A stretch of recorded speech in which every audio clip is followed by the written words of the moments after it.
And it's probably obvious to everyone here that we do have a quorum.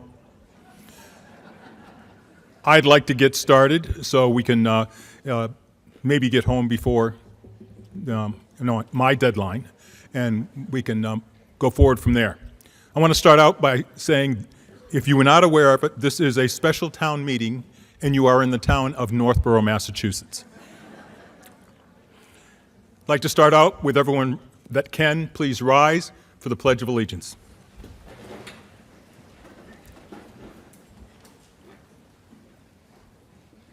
I pledge allegiance to the flag of the United States of America and to the republic for which it stands, one nation, under God, indivisible, with liberty and justice for all.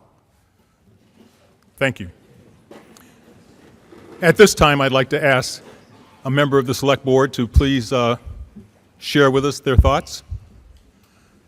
Thank you, everyone, for coming tonight. Mitch Cohen, I chair the Northborough Select Board. I want to take a brief moment to thank our outgoing town administrator, Tim McInerney, who has been with us for just a year, but has been tremendously helpful in preparing for the annual town meeting, for tonight's special town meeting, and many more things. He is making a little bit of a career change, and I just want to thank him for his time helping us tonight.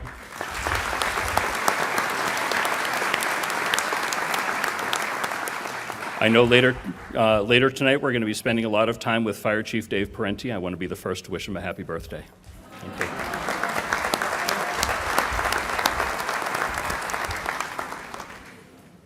At this time, I'd like to ask Mr. Gerald Hickman to please come up on the stage and be part of this process. Jerry has served as my deputy moderator since day one, and we get to know each other's little ticks and ties and what have you, and he's done a fantastic job. So, Jerry, welcome aboard. Thank you very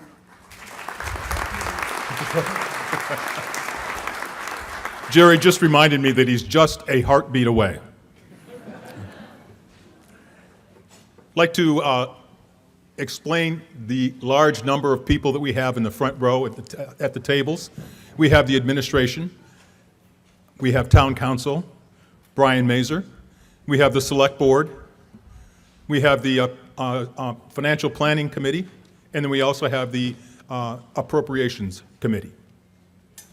They'll be adding their input from time to time this evening, and hopefully we will have a smooth and rather pleasant meeting.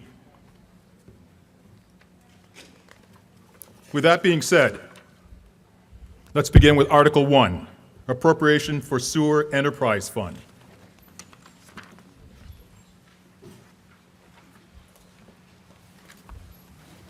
Excuse me, I was just reminded that I jumped ahead. Before we do the article and the motion, I'd like to do a test vote or two with the electronic system. All of you should have received the little, as we refer to it, the clicker. Clearly labeled yes, no. Okay? If we can try the first test question, please.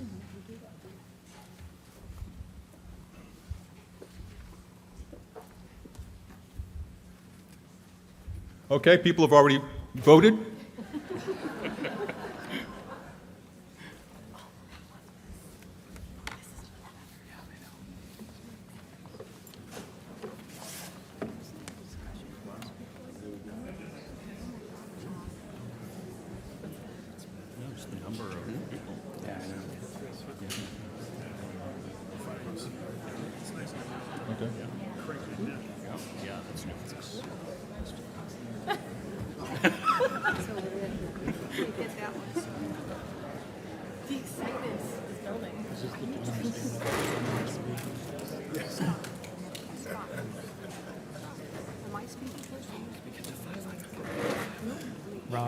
Okay, we're still moving.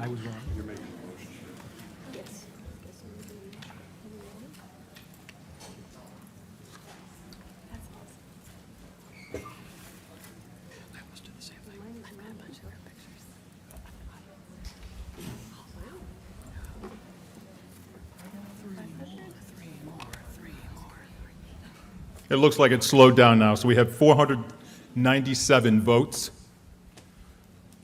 No, there's...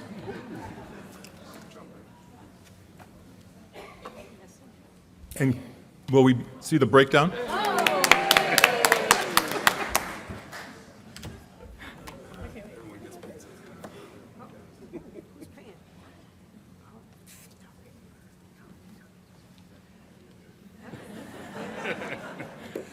Okay, just a reminder that if your clicker has been not used for a little while, the first time you press the button turns it on.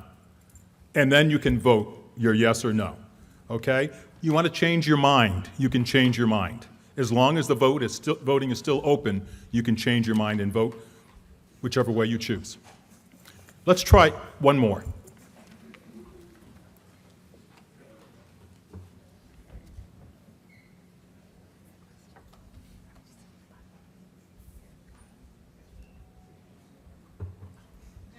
Oh. I changed it.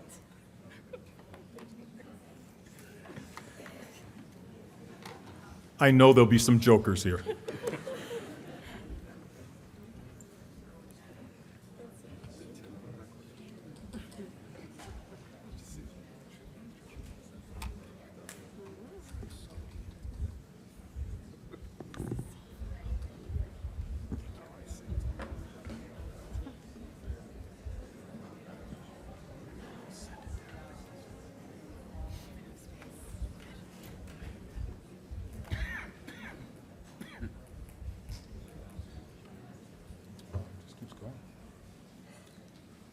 Okay, we're at 516 votes. I think that's relatively most of the people that are here.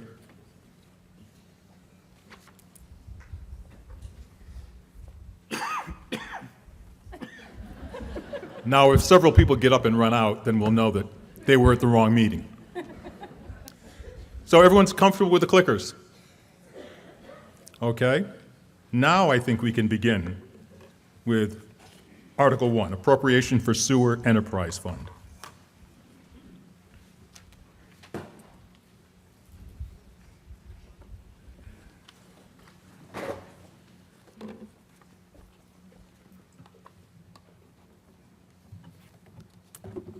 Good evening. I want to thank you all for coming. I think this is a great number. I don't know if we've ever hit it before, but I'm Lisa Maselli, one of the selectmen, and I move that the town vote to appropriate the sum of $148,336 from the sewer enterprise free cash for the purpose of paying the city of Marlborough for its assessment to the town for its proportionate share of FY 2024's cost pursuant to the city and town's intermunicipal agreement governing the operation of the Westerly Sewer Treatment Plant located in the city of Marlborough. Motion has been made and seconded. Presentation, please. Thank you, Mr. Moderator. Scott Charpentier, Public Works Director. So this article has actually been broken up into two motions. This is the first regarding the last fiscal year's operating budget. So as indicated, the lawsuit between Northborough and Marlborough was settled. It was settled just prior to the April annual town meeting. The result was that our FY24 estimated assessment was short of what the actual assessment was. We didn't receive that assessment until the end of the fiscal year. The estimate was $148,336 short. Those funds will come out of the Sewer Enterprise Fund balance, so it's essentially the savings account for the sewer division. There's no impact to the sewer rates nor to the taxes. Thank you. Any discussion or debate on Article 1?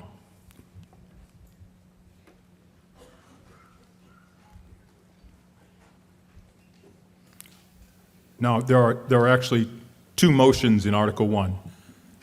Is that correct? That's correct, Mr. Moderator. This is And- the first. And why would we have two motions? Article 1 is a prior fiscal year bill. It requires a 9/10 majority vote. The second motion under Article 1 is increasing the assessment for the FY25 budget, and that is a 2/3 or simple? Simple majority, thank you. Yeah. Yeah, how's everyone doing? It's His Royal Majesty Michael A. Leonard and Associates. Grace and peace to everyone here. Just want to know what the assessment involves. Like, what's the point of paying for this assessment, and what's the process behind the assessment? So the town of Northborough discharges all of our sanitary sewer waste to the city of Marlborough's wastewater treatment plant. The cost to operate that plant is shared between the city of Marlborough and town of Northborough. We pay our proportionate share of those costs. So out of every, let's say, 1,000 gallons that goes there, if 100 gallons is ours, we pay that 1/10 proportion. Generally, the ratio is about 27% to 63% between Marlborough and Northborough. Okay, so this is going to pay an assessment for what, though? For how much, like, what is the assessment for? So Marlborough owns, operates, and maintains a sewer treatment plant. Our wastewater goes to that plant, and we're paying our cost to operate and maintain that plant based on how much flow we provided to them. Okay, all right, well, I'll check into that. Thank you. Any other discussion or debate on Article 1 and the first of two motions for Article 1? Hearing none, this is what we're voting on. I move the town vote to appropriate the sum of $148,336.00 from the sewer enterprise free cash for the purpose of paying the city of Marlborough for its assessment to the town for its proportionate share of FY 2024's cost pursuant to the city and the town's intermunicipal agreement governing the operation of the Westerly Sewer Treatment Plant located in the city of Marlborough. This requires a 9/10 vote, okay, and thank goodness we have electronic voting. It will do the math for us. You may begin your voting. Oh, you already have begun your voting. Okay.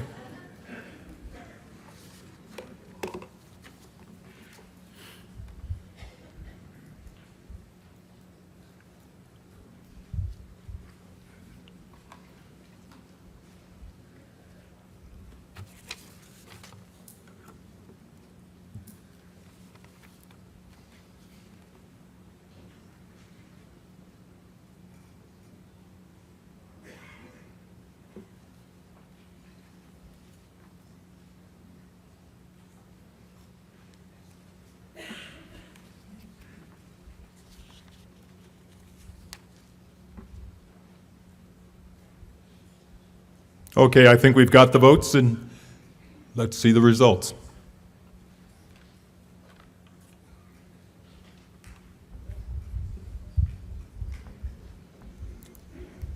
I think that's 9/10. Article 1, Motion 1 has passed. I declare that Article 1, Motion 1 has passed.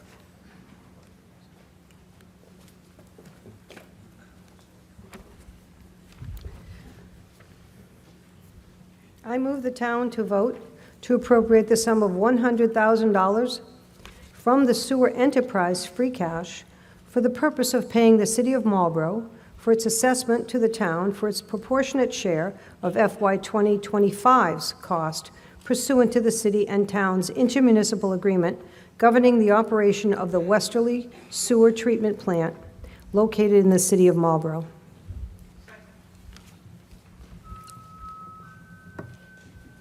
Motion has been made and seconded.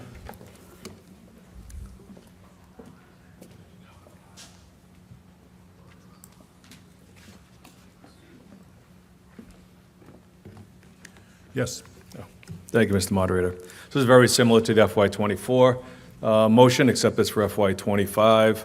As indicated before, the intermunicipal agreement was reached just prior to the April town meeting, so we did not have accurate numbers on what the FY '24 assessment would be, in which case we ended up, I believe, estimating low on what the FY '25 would be. So we're requesting an additional $100,000 be appropriated out of the sewer savings account for FY '25's operating expenses associated with Marlborough's treatment plant. Thank you. And do I have a recommendation from the Select Board on Article 1, Motion 2? The Select Board recommends approval of both Motion 1, which is already passed, and Motion 2 of Article 1. Thank you. And may I hear from the Appropriations Committee, please? Mr. Moderator, the Appropriation Committee unanimously recommended approval of this article and motion. Thank you. Any discussion or debate on Motion 2 from Article 1? Hearing none, this is what we are voting on. I move the town vote to appropriate the sum of $100,000 and 0 cents from sewer enterprise free cash for the purpose of paying the city of Marlborough for its assessment to the town for its appropriate share of FY 2025's cost pursuant to the city and town's intermunicipal agreement governing the operation of the Westerly Sewer Treatment Plant located in the city of Marlborough.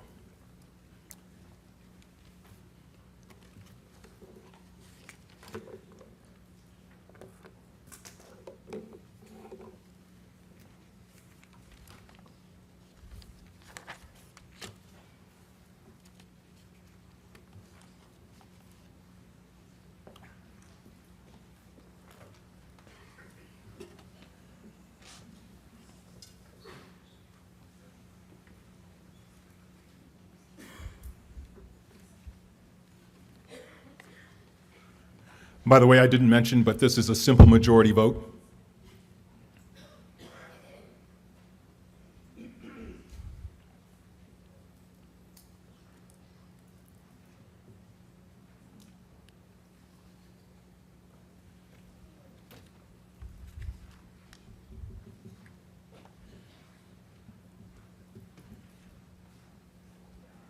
Okay, I think we have a vote.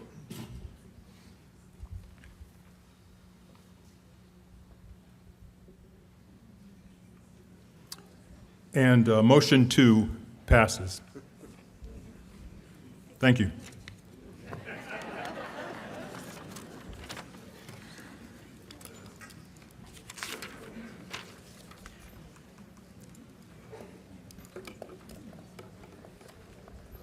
Article 2, Fire Station Building Project.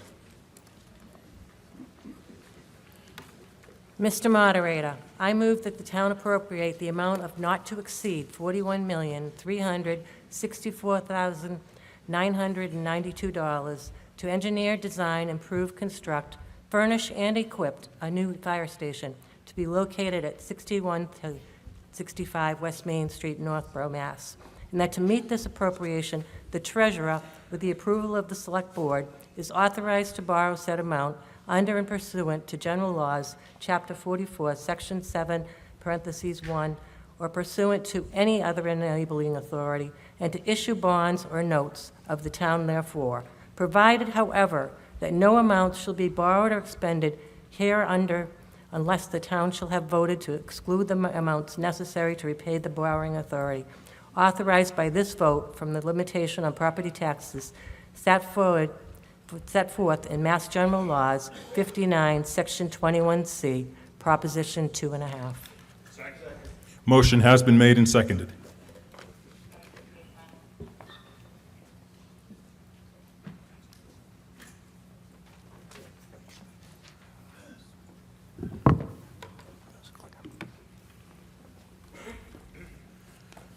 Hello, good evening. My name is Tim McInerney. I'm the town administrator. And for the record, I was the first person to wish you happy birthday today, just so everybody knows. 38 all over again. As you know, the town administrator under the town charter allows for the formation of a building committee, which the town administrator appointed way back when. I had the luxury of having a great committee working with the chief to figure out the best way forward. It's a public body. It has to adhere to open meeting law. They had many televised meetings and many outreaches that they've done. You will hear from a number of experts, architects, OPMs, the chief, staff. They'll talk about technical things. I hope they realize that tonight is not, even though the slide that I'm trying to show you is not about thanking the committee. It's about thanking this body, because none of these things along the way have happened without an appropriation of town meeting. So the checks and balances through all the committees that are listed behind me and all the people that are probably your neighbors, they've been diligent trying to balance the need of public safety against the growth of the tax burden. So there has been a balance there, at least from what I've viewed in the past 10 months. And I can tell you without a doubt that they have been diligent thinking of all things and trying to remedy all problems. So with that, I do want to acknowledge the work of the boards and committees that are here, but I really want to thank the board for allowing me to be a town administrator for the past 10 months, and I appreciate the support that you've all shown me since I've been here, and thank you very much.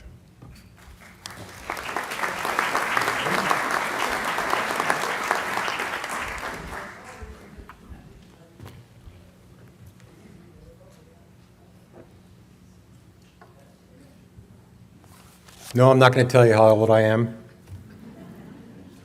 Take a guess. No, I'm not going to. 50, I like that. I like that. So for those of you who don't know, I'm Dave Parenti, I'm the Fire Chief Emergency Management Director here for the town of Northborough. I want to speak to you tonight about why we need this fire station. And I'd like to start out with the fact that the physical and mental health of your firefighter and paramedics is incredibly important to me, and I'm sure to all of you. Number one cause of death in firefighters is cancer. Firefighters have a 9% greater chance of developing cancer and a 14% greater chance of dying from cancer than the general public. For several reasons. One of them is we tend to run into buildings that we shouldn't be running into because they're on fire. And we kind of live in a garage, right? So that causes problems. The fire stations were never designed years ago to account for those things. We also have growth of our department. Just the other day, the select board voted unanimously to allow us to accept a grant for almost $3 million. That'll bring our staffing to 7 people per shift. That's great. I have 2 bedrooms with not a lot of room. No gender separation. And by the way, we just hired a female firefighter. In fact, she's over there somewhere. Hi, Heather.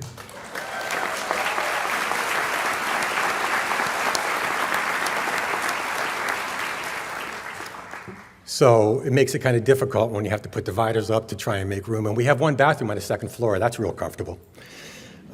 With 1 shower with 2 heads. So, yeah, a little tough. So those are all issues with staffing. Services that are provided by the fire service have changed just a little bit since I started back in the late 70s. And it's amazing the services we provide now. Everything from, fire, hazardous material response, emergency response, prevention, code enforcement, investigations, education, public outreach, training, emergency management, vehicle and equipment maintenance, just tons of things. Now, in 1974, when the station that we're living in now was designed, the Northborough Fire Department responded to 275 incidences.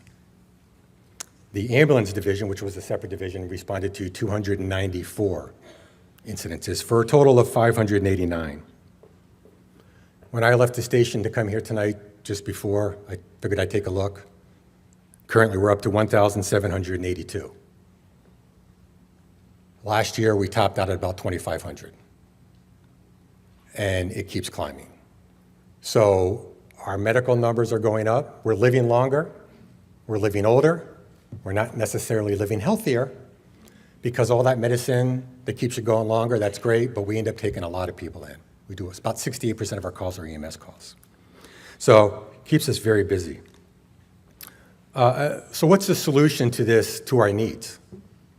Well, we designed the building following what's called the clean concept or the clean station. And when our architects get up here, they'll explain it a little bit more. But basically, it talks about a hot, warm, and a cold zone. And the easiest way to explain it is we keep the dirty stuff in the dirty area, we have the transition section, and we keep the clean stuff in the clean area. When I started in the fire department, back when you all watched the movies and we took our turnout gear up and sat them next to the bed, jumped up in the middle of the night, that's how I started. It doesn't leave the apparatus floor now, because that's where all the contaminants are. So that's not a good thing. So we did that. We looked at mental health, because the other thing besides cancer that kills firefighters is suicide.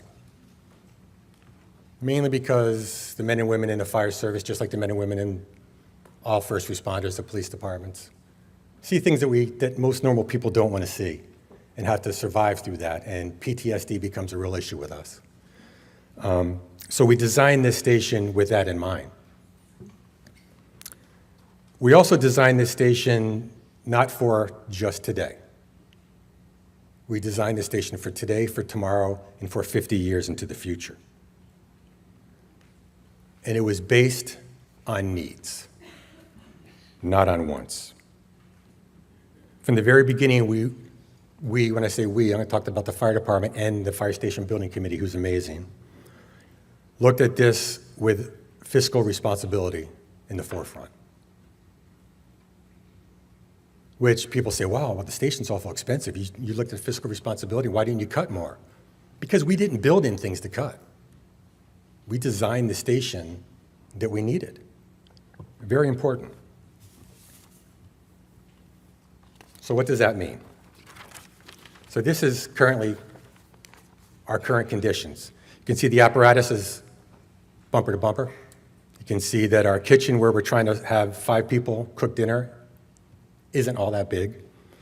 Our gym and our training room and our storage room and our meeting room are all the same room. And we have very tight quarters. So the station was built when there was only 2 people on duty, and they only worked 8 hours a day. Now we're going to have 28 people, 7 shifts, 24/7, 365. Station was built before the department offered ambulance services. We now have 3 ambulances that run significant amount of calls, plus all the equipment that goes with them, plus all the training equipment that goes with them, plus all the supplies. It was built to house fire trucks from the 1970s, which were significantly smaller. Fire trucks are bigger now. They take up more room. That slows our response down when we have to drive and when we have to jump in between trucks to get to the other truck, so it makes it difficult. It's built before the health hazards that I've already talked to you about. It was designed not to store our firefighter protective gear properly. So our gear that you can see on this slide is sitting right out in the UV lights. UV lights break down our turnout gear. A set of turnout gear is about $4,000, $4,500. We want to take care of that. A couple reasons. Number one, it protects our lives. Number two, we want to be fiscally responsible for what we have. Sleeping quarters, restrooms, showers, none of them have gender separation, which makes it difficult. And also makes it difficult when COVID comes around and I have 3 or 4 firefighters sleeping in the same room and one person starts to sniffle and, oh my gosh, because it went through, that causes that issue. The mechanicals are getting there. This station was built in '74, occupied in '75. They're getting tired. And interesting, when the station was built, I have a letter from Chief Earl Pierce who says, this station really isn't in the best location, but we'll take it because we need it. And I agree, it's not in the best location because it wasn't thought about what's going to happen when we have to respond from there. So let me show you what I'm talking about. So this one picture over here, that's how we currently respond. So you can see the trucks come out of here, traffic is queued up here. Traffic is always queued up there. Anyone have to come through the intersection on a regular basis? Traffic is always queued up there. So where do we have to go? Oncoming traffic. Okay, so we have to go into oncoming traffic with the trucks, which is here, and then we have to try to turn the trucks if we're going west, which 52% of our calls are in District 2 that way. Very dangerous leaving that station from that. The new station, the apparatus bays where we'll be responding from, start here, not on this end. They start here and go over. We have a great location to come out right onto Route 20, good line of sight, and we have a preemption system we'll be installing as part of our design. And what that does is, and you guys have seen when we're driving down the road and a little light goes on top of the lights, that's called a preemption system. What it does is it reads the strobe on the front of the truck and says, oh, there's a fire truck coming or a police or an ambulance or whatever. Turns our lights green, turns everyone else's red, and it dumps people from in front of us. This station will be set up the same way. So when we come out, it'll read the strobe It'll dump people through Church Street, get them out of our way, turn everything red on both ends of the station, and allow us to come out into clear traffic. Very important. So that is and the reason I'm being brief on this is because we're giving you a ton of stuff. And if you haven't heard me already over the course of the last 9 years telling you I want this, I'm surprised because I talk a lot. And I want to be able to get on to the next thing. We're going to have Mr. Cohen come up and explain his things, his section, and we'll move forward. So thank you.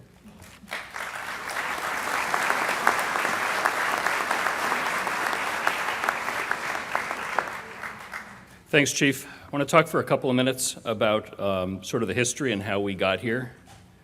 Believe it or not, this project started almost 20 years ago when, in 2006, town meeting approved $75,000 for a feasibility study for a new fire station. That wasn't a lot of money then. It certainly isn't a lot now, but we made it work. Believe it or not, and nobody really seems to know why. The feasibility project didn't start for 11 more years. So that's why the next jump on that slide is 2017. That's when the Fire Station Feasibility Study Committee, in a formal way, got started. We brought in an architect. It was the same architect that had done the library about 10 years earlier, and they had done a number of fire stations, and they walked us through the process of identifying the needs of the fire department, and they understood the safe zones that are required. You'll learn more about that in a little bit. And we came up with the site that we wanted to have the station built. We looked at a number of different sites. Again, you'll hear about some of those sites in a little while, but that was our process. And then we came back to town meeting in April of 2019, and town meeting graciously approved $3.5 million to purchase the land that we're going to be building the station on. It's right across from Dunkin' Donuts. Many will remember that there was an abandoned gas station there. The old Pierce Garage was abandoned for, again, nobody seems to know how long, maybe 25, 30, 35 years that it was empty. And it was no longer in the Pierce family. An investor overseas had bought it, was hoping to turn it around. No one bought it for years and years and years and years, but it was a perfect location for a fire station. Everything about fire stations and their location is based on response time.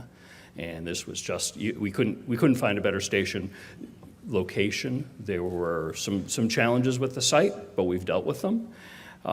So 2019, again, town meeting approved the money to buy the land and hire architects and get started with design, and we had hoped that within a year we'd be back before you and get approval on construction funding. Unfortunately, as I said, the owner of the property was overseas. We sought to have them do the cleanup of the site, take down the buildings. It was a gas station. There was going to be some stuff in the ground. They took care of that, but it took them 4 years to do it. And during that time, we had COVID, slowed everything down and made everything crazy, crazy expensive. So the construction inflation that took place over that 4-year period was about 70%. And it unfortunately did make the project significantly more expensive. I wish we could go back in time and do it then. This is where we are now. So after the town finally took ownership of the land at the end of 2022, we formed a new fire station building committee to go ahead and get that started. The first thing we had to do was hire an OPM, an owner's project manager. That's someone that works on behalf of the town, dealing with the architect and the general contractor and some of the day-to-day things required by law. It's a great, great law. We went back in time to find the right OPM. We hired the actual OPM, Tim Alex from Colliers, who was the OPM on the Lincoln Street Elementary School project, which was our last town building project. Did a great job there. The project came in on time and under budget, so we hope to replicate that with his services. We decided to hire some new architects. It had been long enough we had to look again, and we were very lucky to bring on HKT with Amy and her staff. You'll be hearing from Amy in a little bit. Have done a lot of fire stations. They really understand how to design and build fire stations that are safe, that are efficient, that don't cost an arm and a leg. And we've been really, really impressed with their work. After that process, we went through and we did continued on from feasibility. We did the schematic design. We had to do some updating because we had, we eventually did the, everything we had to learn about the existing site, had to add a couple of things, unfortunately, as a result of that, but that's what we had to do. And then we got started. that was this slide right here. So it took us a while to do that, but we did it. We got multiple cost estimates along the way just to make sure we were as on track as we could be on track, and at each stage we made decisions to make adjustments where we felt we had to make adjustments without severely impacting the program. We want this to be an excellent operating fire station. Then it was time to go through the approval process. We sat before a number of boards and committees, the Zoning Board, the Design Review Committee, Conservation Commission, and the Planning Board to each approve different aspects of the plan, which they did, thank you. The Fire Station Building Committee approved the final cost after the last cost estimate at the end of August, and then it went before the Financial Planning Committee, the Appropriations Committee, and finally the Select Board, all of whom have approved and recommended approval of this project. And now I'd like to turn it over to Deputy Ospisi to talk about the site selection a little bit more. Thank you. Thank you, Mr. Curran.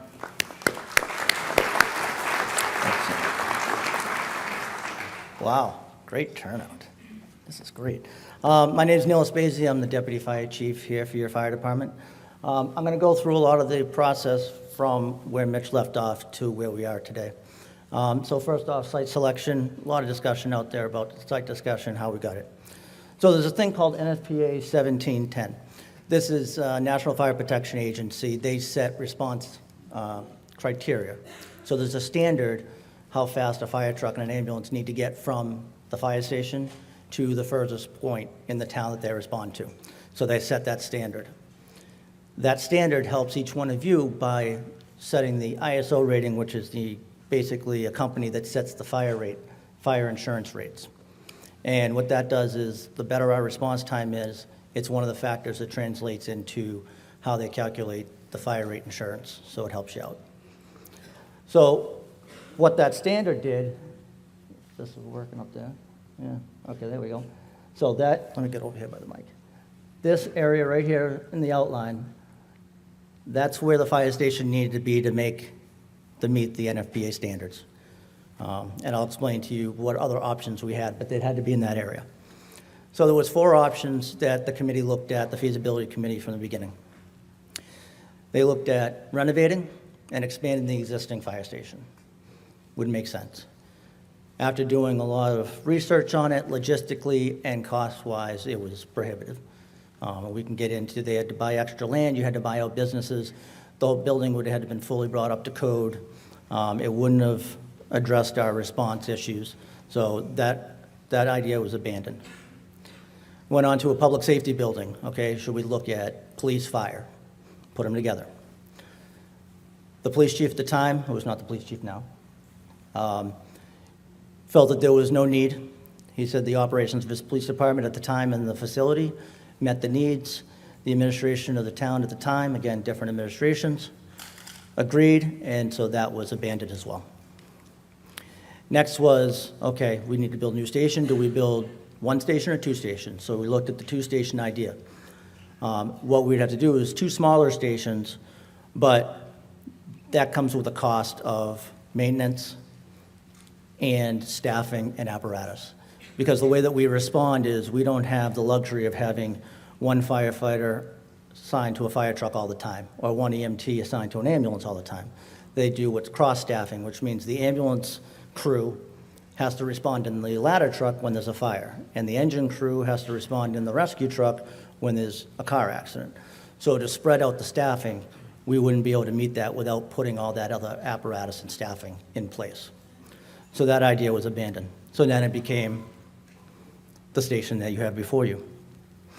So once they figured that out, we had to find some land in that area. So they did what's called an RFI, a request for information. And there were some criteria that had to be met. It had to be met in the downtown zone that's listed. It had to be at least 2.5 acres of developable land. It had to have at least 400 feet of public frontage. It had to have no right-of-ways, easements, or restrictions, and it had to have access to public utilities. That went out advertised to everybody in that area that owns property. There was 8 responses, only 2 of which met the criteria. One of which was Lincoln Street near West Main Street, which is that other arrow. It's pretty far out of the area we wanted to be, but it was in the zone. But there was a lot of pushback immediately from the public of that location because of the area that it's in. So we got to 61 through 65 West Main Street, which Mr. Cohen said it's an excellent property for the fire station. It is right dead set in the middle of that area, and our response times can be met. So let's talk about the site itself. The site, it meets the space and operational needs of the fire department. So if there's any question, the site, as it is, meets our needs. Mr. Cohen explained how there was a previous gas station there, and there was some contaminants that were detected. That was completely cleaned up at the cost burden on the seller. Following that, the property was completely mitigated of any detection. It was cleaned and tested, 0 detections. And those detections were looked at by the EPA on the federal side, the DP on the state side, and our LSP, which is a licensed site professional. Again, Mr. Cohen mentioned it, they work on our behalf. So it was somebody on our behalf looking to make sure that those numbers were correct. Again, 0. Even if there was an inkling, I can sit before you confidently, 1,000%, that your fire chief and me would never consider a parcel of property to build a fire station that would put your and our firefighters in a position to get sick. Never. But we're management. Okay, maybe we make certain decisions. The firefighter union, they would never, ever allow it. And the union completely supports this project. One of the other benefits of the location, too, is jumpstarting downtown revitalization. It's going to be a great-looking building. It's going to jumpstart that town hall. It's going to be that entrance to the downtown area, hopefully bringing citizens in for that walking area, and hopefully attracting some businesses, too. So let's talk about how we got the building, now that we got the site. This is how the decisions were made for this project. Operational needs of the fire and EMS service. That was the number one thing, emergency and non-emergency. The health and safety of the occupants, the firefighters, the staffing, people that visit, you're all citizens to come and visit us, and the people that come and do business with the fire department. The next was making sure that we meet the building codes and energy codes. They can be pretty stringent. And cost and tax impact. It's already been mentioned, it'll be mentioned a bunch of times today again, is that yes, while the building is expensive, fiscal responsibility was on the forefront. And if you go back and you watch some of the fire station building committee meetings on video, multiple times you will hear the statement, we are the stewards of the people's money when making decisions. It was on the forefront. And not only that, we wanted to maximize the investment, because that's what this is. This is an investment in the community. Investments including multi-use spaces, energy efficiency, and the useful life without further impact on the tax body of the members of the public. So beyond the foreseeable future, won't have to add on to it, won't have to expand it. It's bonded out. When I talk about multiple spaces, it's been talked about, we have a training tower in the front. Beautiful centerpiece, it looks really good, but it has operational needs. So we need a training tower. We want a training tower, we've got to train. There's certain things we need to do. But it wouldn't make sense just to spend money on a training tower. So how can we incorporate with this? So that training tower that you see serves as egress to the second floor for the firefighters to get to the apparatus floor. It serves as our access to the roof. It serves as an area for us to hang and dry equipment and thaw equipment during the winter, and for firefighter training, multiple needs. There's a meeting training room as well, which is also emergency operations center. So it's emergency operations center, fire department training, fire department meetings. So you know what, let's design it that the public can access it for different town meetings that they need be. The space is there, we're not gonna use it all the time, let's maximize the space. And if you look to the side, this is how decisions were made in discussions.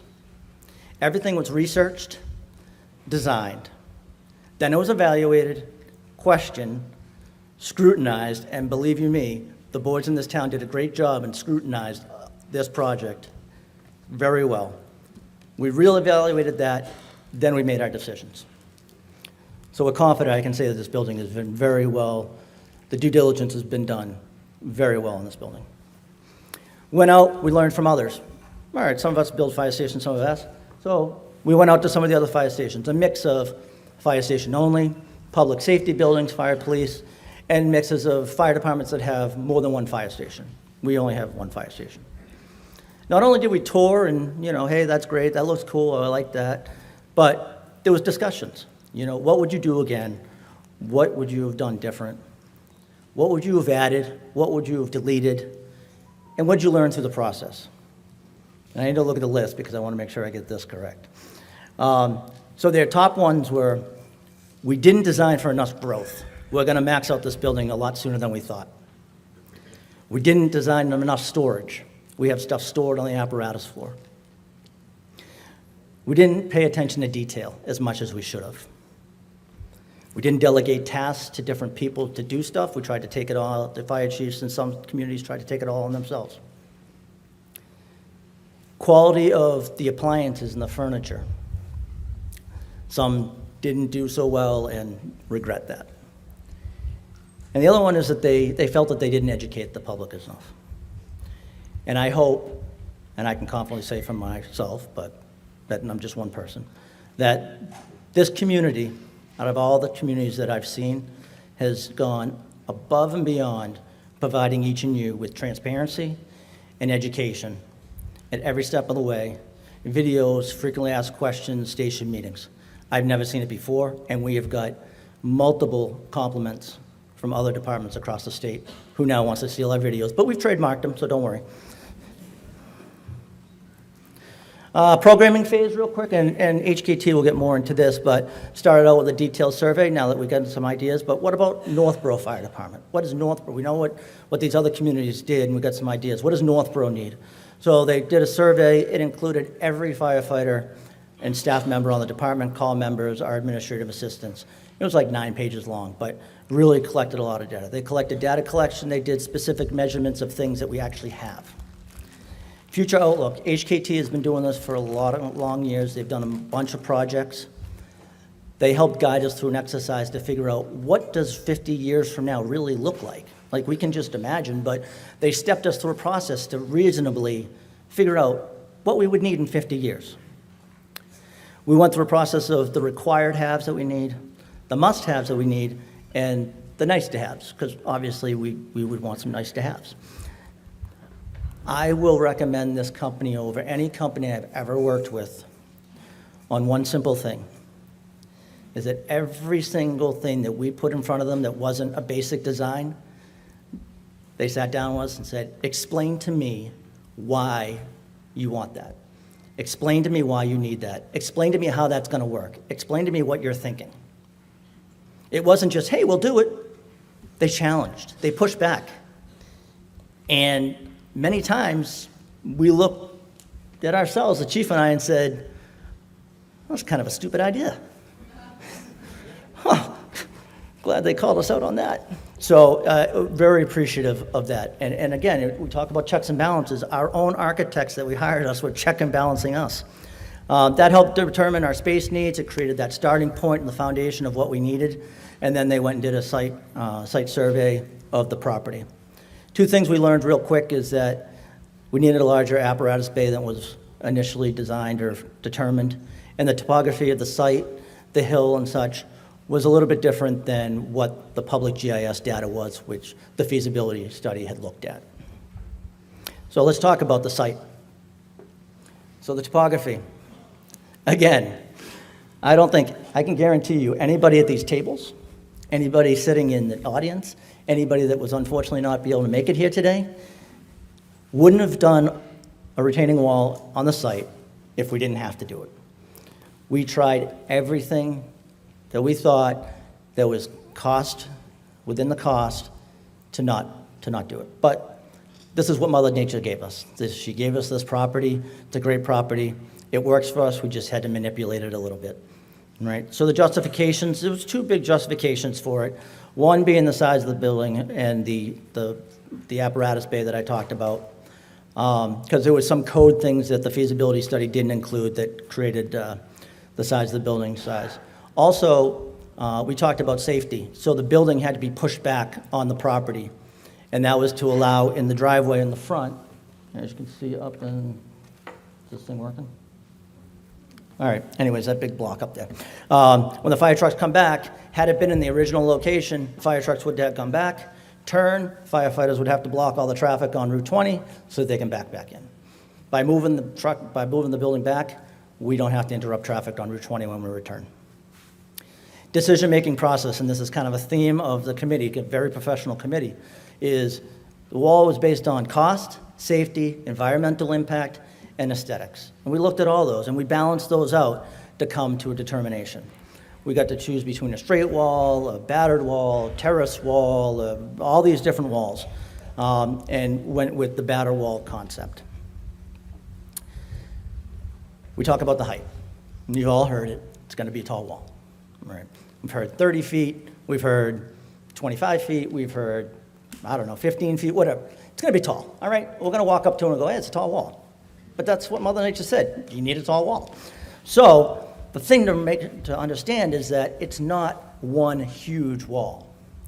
There's one point in that wall that's the high point, and then it grades down pretty significantly.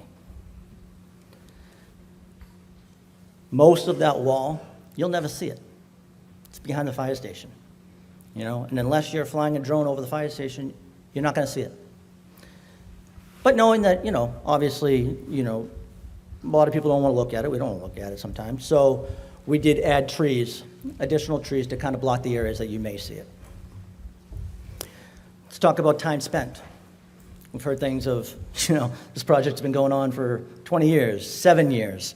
Anybody that says that, there hasn't been enough time looking at this, I can show you this slide. The fire chief alone in the last year has put in about 500 hours. Just him, not the committee members, not HKT, not myself, not the other firefighters, not the DPW doing research, not these boards. Just the fire chief alone, 500 hours. And these are all the meetings in the last year that we've attended. All these boards, and this is where I say that this project, you can have confidence that due diligence has been done, because all these boards put eyes on it. That's multiple eyes with different visions, different requirements, different ideas, looking at the project. And as Chairman Cohen said, every board voted to approve it. Cost savings. So I put this on here because I figured at this point, people are like, I'm getting tired. So that's the Taj Mahal, all right? And it's a joke in the fire service that no matter where anybody builds a fire station or a police station, or whether they're going to build it or they did build it, there's always going to be the sentiment of the public that says, they're going to build the Taj Mahal. It's just, it's always the thing, right? And we know it, and it's funny. So we knew that from the start, right? We knew we weren't going to be able to sell, our own, wish list of a place to work. And again, remember, it's a place we work. I mean, really, how nice do we want it? So what we did is we started out with reasonable forward thinking, right? And the chief's already kind of hit on this. Through that detailed programming, we designed what we needed from the scratch, right? We figured, let's build or design a building that's reasonable, realistic, and achievable.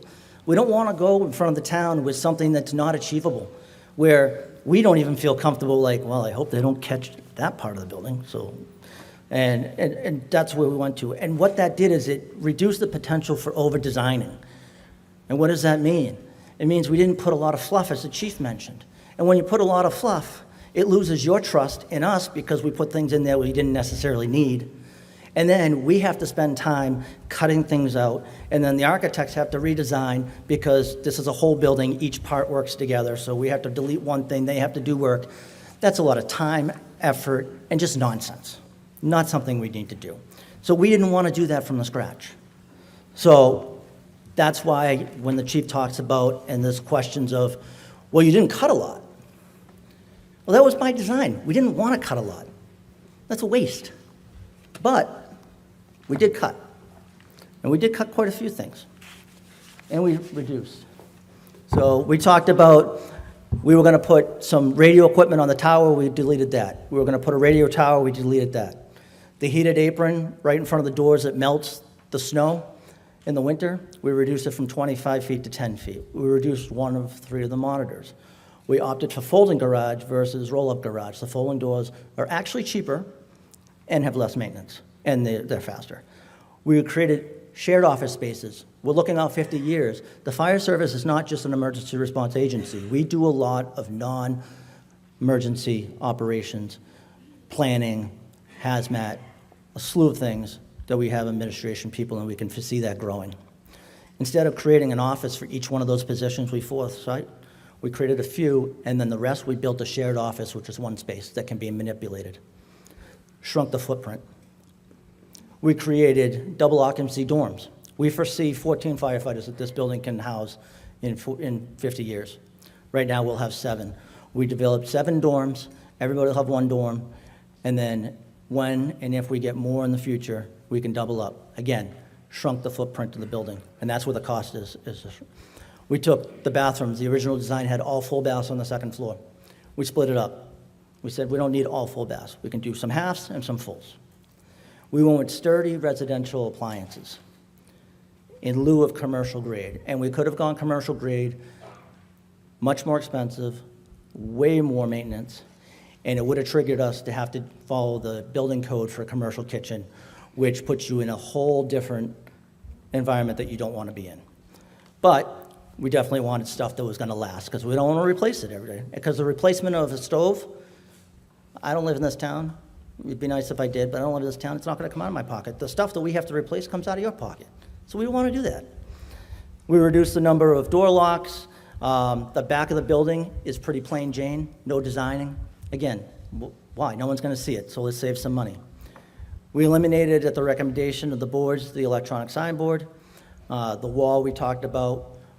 We also went a step further on the wall, not only, because as you make that wall shorter, the costs come down. So the chief and the town administrator talked to the owners of the property adjacent where Hillside Grill is and said, hey, you know, this hill here, would you mind if we lowered this a little bit on the grade, a little bit's on your property?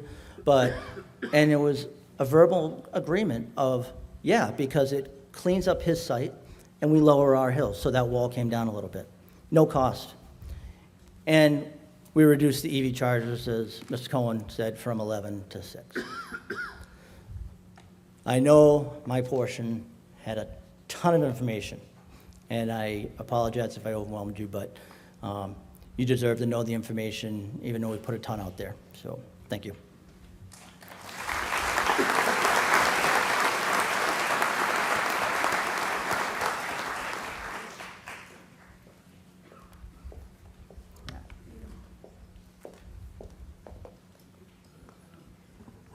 Good evening. My name is Amy Dunlap. I'm a principal at HKT Architects.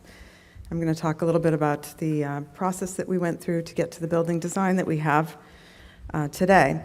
So HKT Architects has been in business for about 50 years now. We have projects that are new construction, major additions and renovations, and we specialize in a number of different project types, including municipal public safety design, with about 30 public safety buildings currently completed, and then several projects that are currently ongoing.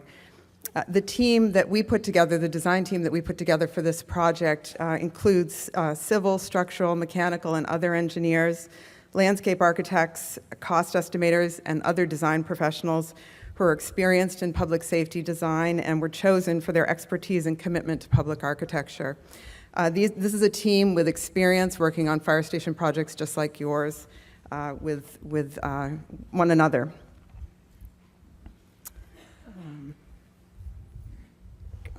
I'm sorry, I went ahead one more slide. There we go. So Massachusetts requires that when a municipality hires an architect for a project like this, that they have to go through a qualifications-based process. And what that means is that there's a process where we have to submit a written proposal responding to requests for qualifications. That goes to, in this case, the Fire Station Building Committee, who was charged with evaluating candidates. They shortlisted some architecture firms, and then those firms went for interviews and a formal presentation in front of the committee. When HKT was chosen and we started working with the town, we heard from the committee and the community how important it was that the new fire station design have a New England aesthetic and that it be a gateway to the downtown area. With that direction, we took quite a bit of time photographing the buildings in your town, taking a look at what the local context was, and talking to the committee about how to incorporate a modern fire station design into a downtown streetscape while we responded to that local context. These were discussions that led to the building design that you're going to see here tonight. Every project that we go through has standard design phases, which is schematic design, design development, construction documents. Throughout the design process, there were also numerous meetings where the project was presented to the committee and the community.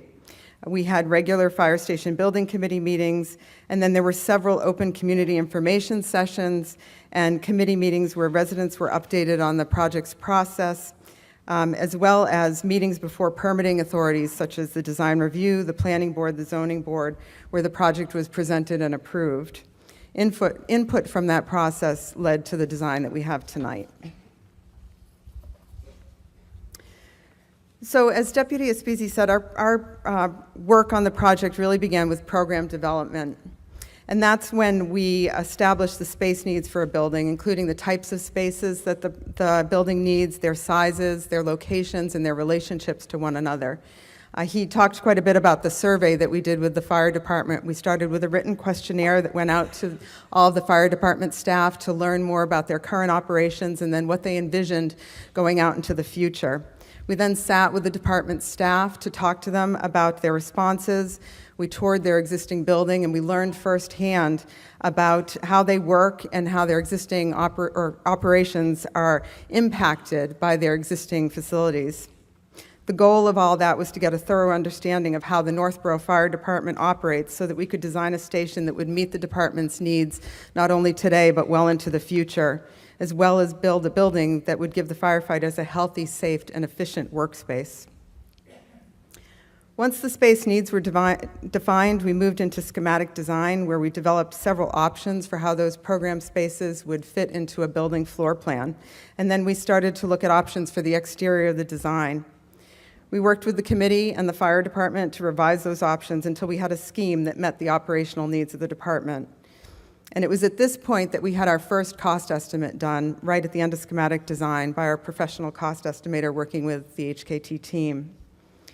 Following schematic design approval, we moved into design development. That's when we started looking closely at details such as HVAC systems, exterior and interior material types, and then other details. We're currently completing the construction documents package, which includes detailed drawings and specifications documenting the building design. Those documents will be used to solicit bids from general contractors following approval at town meeting and approval of the debt exclusion vote on election day. Once those go out to bid, we anticipate construction would begin in early 2025 following the bidding. As we moved through design development and construction documents, we had 2 more estimates that were done, one at each of those phases. And at each of those points in time, we actually had 2 professional cost estimators preparing cost estimates.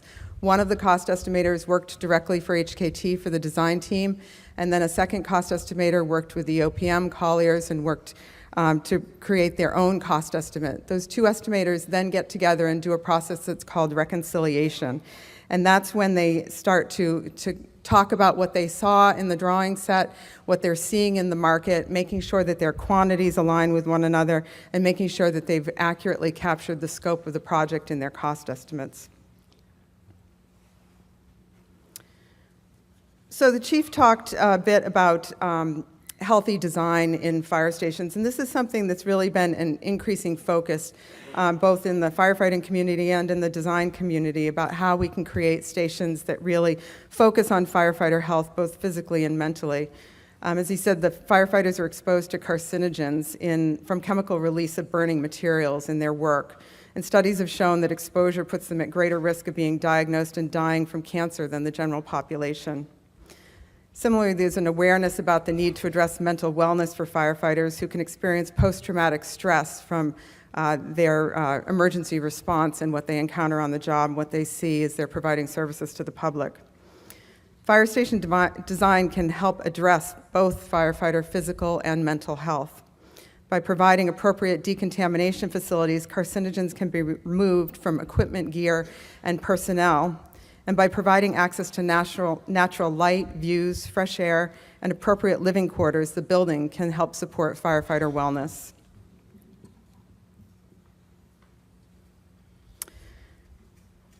So clean station design is one of the biggest movements in fire station design in recent years and involves dividing the building into zones to allow the firefighters to return from a fire and go through the decontamination process before they move into living and administration quarters so that they don't bring any of those potential carcinogens with them into those spaces.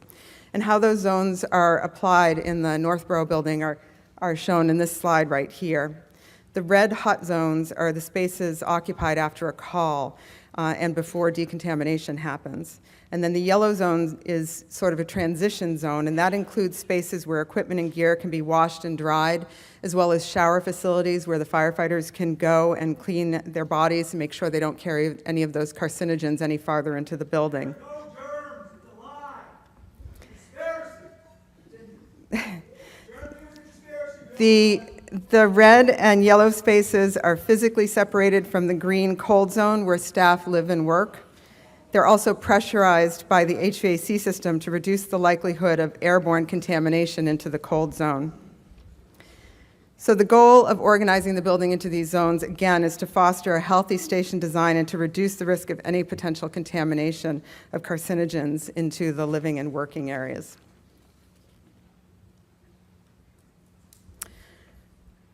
Just like the interior building layout, the design of the site focused on fire department operations. As the deputy explained, the building was placed back from Main Street. It was about 71 feet from the roadway, and that provides for the cleanest sight lines as the firefighters are leaving in the apparatus and they're moving out onto the apron and looking down Main Street. They have time to look down and make sure it's clear as they pull out onto Main Street. And then when they come back from the station, setting the building back provides adequate apron space so that the apparatus can pull in off of Main Street and back into the station without having to stop traffic. The apparatus bays are arranged with doors both out onto Main Street on the front of the station, and then there are apparatus bay doors on the rear of the station as well, so that trucks can leave through either the front or the rear of the station. And the trucks leaving from the rear of the station are leaving through the staff parking area, and they don't have to go through the public zones where the public would be parking, and that was done again for safety reasons. There are snow melt systems located in the apron, both at the front of the station and the rear of the station, right at these doors. That helps with snow removal and helps with emergency response times during a storm event. And as the deputy explained, we do have a retaining wall around the building, at the back of the building and around the parking areas, and that was really necessary in order to create the level area to accommodate the building, the apron, the parking, and all the other required site elements. So the first floor plan of the station supports the clean station concept, again with the hot, transition, and cold zones. The color coding here really represents the different functional areas of the station. The blue color on the plans represent the public areas of the building, including the lobby and access into that multi-purpose space the deputy was talking about, which will be a multi-purpose emergency operations center, training room, and meeting room. The purple areas represent the administration spaces, which are staff offices, conference rooms, storage, and copy rooms. And then the reddish areas are operations spaces. The apparatus bays are the largest of those areas you see here, and those have folding bay doors in the front and back of the station so that the apparatus can leave in both directions. Other operation spaces include decontamination spaces, gear storage spaces, medical supply storage spaces, and working spaces for the firefighters. Within those operation zones, there are opportunities for hands-on training, including rappelling tie-off points and the hose and training tower that the deputy was talking about, where the firefighters can practice pulling hose and they can practice response activities on stairs. The gray areas represent building support spaces such as mechanical, electrical rooms, stairs, and elevators. In the early design development phase, the HVAC engineer presented what's called a life cycle cost analysis of various heating and cooling systems, and that was presented to the committee so that we could choose what system that we would use in this building. The life cycle cost basically looks at the upfront installation costs for these systems, as well as the long-term utility costs and long-term operations costs for replacing things like filters and pumps over the life of the building. And it looks 40 to 50 years out and what the overall cost of the building would be over that lifetime. And it was through that process that the committee opted for a geothermal system with radiant heat in the apparatus bays. This is the second floor plan, and this is devoted mostly to the fire department living quarters, including dorm rooms with lockers for their bedding and personal items, toilet and shower rooms, a kitchen and day room where they can eat and gather together. There's also a fitness room for exercising, and there are 2 roof decks, one off the fitness room and one off the day room. That gives them a place for eating outside and a place to have a connection to the outside, which promotes mental health benefits. The second floor also has some mechanical spaces, and there's a fire pole so that the firefighters can have easy access to get down into the apparatus bays in the event of a call. This is a 3D rendering showing what the fire station will look like from West Main Street. The station, again, was designed with consideration of traditional New England brick architecture. Materials including brick masonry and standing seam slope metal roofs were selected to be durable and minimize maintenance concerns over the life of the building. The red brick color was selected to complement the color of other buildings in town, and then a contrasting colored brick is used as an accent to create interest at the main entrance, at horizontal bands that wrap around the building, and at the arches marking the public entrance and the apparatus bay doors. A clock is featured at the top of the training and hose tower to add visual interest. So when you're looking at the cost to build a fire station, one of the things that's important to remember is, or to understand, is the impact that building codes can have on the costs. The International Building Code governs this building design, and the IBC divides buildings up into risk categories when it's looking at structural systems, and that's depending on their usage. Different risk categories have different structural requirements. Fire stations are categorized as essential facilities, and they fall into what's known as risk category 4, which is the highest of the risk categories.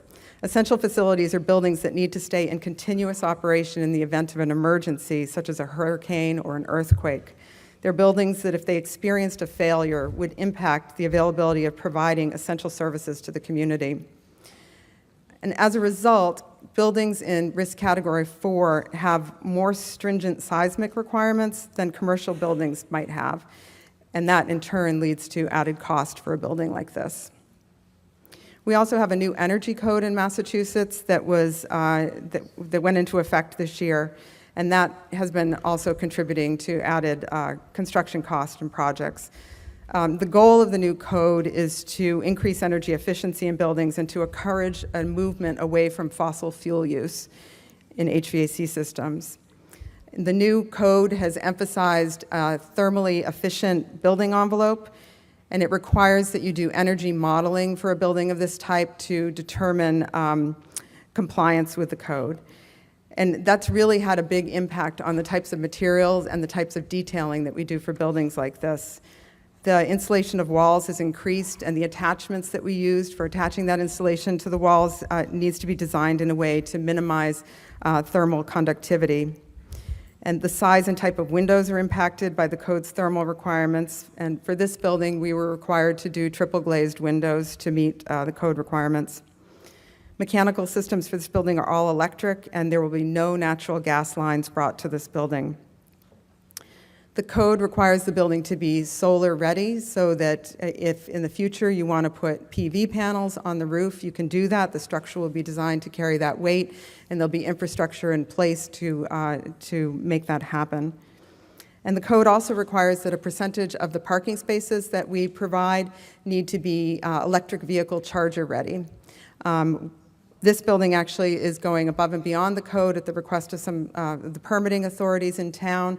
We're actually providing 6 charger stations that will go into the design from day one, and then there'll be some additional spaces that will be ready for charger stations in the future. So all of these code requirements have cost impacts for a building like this.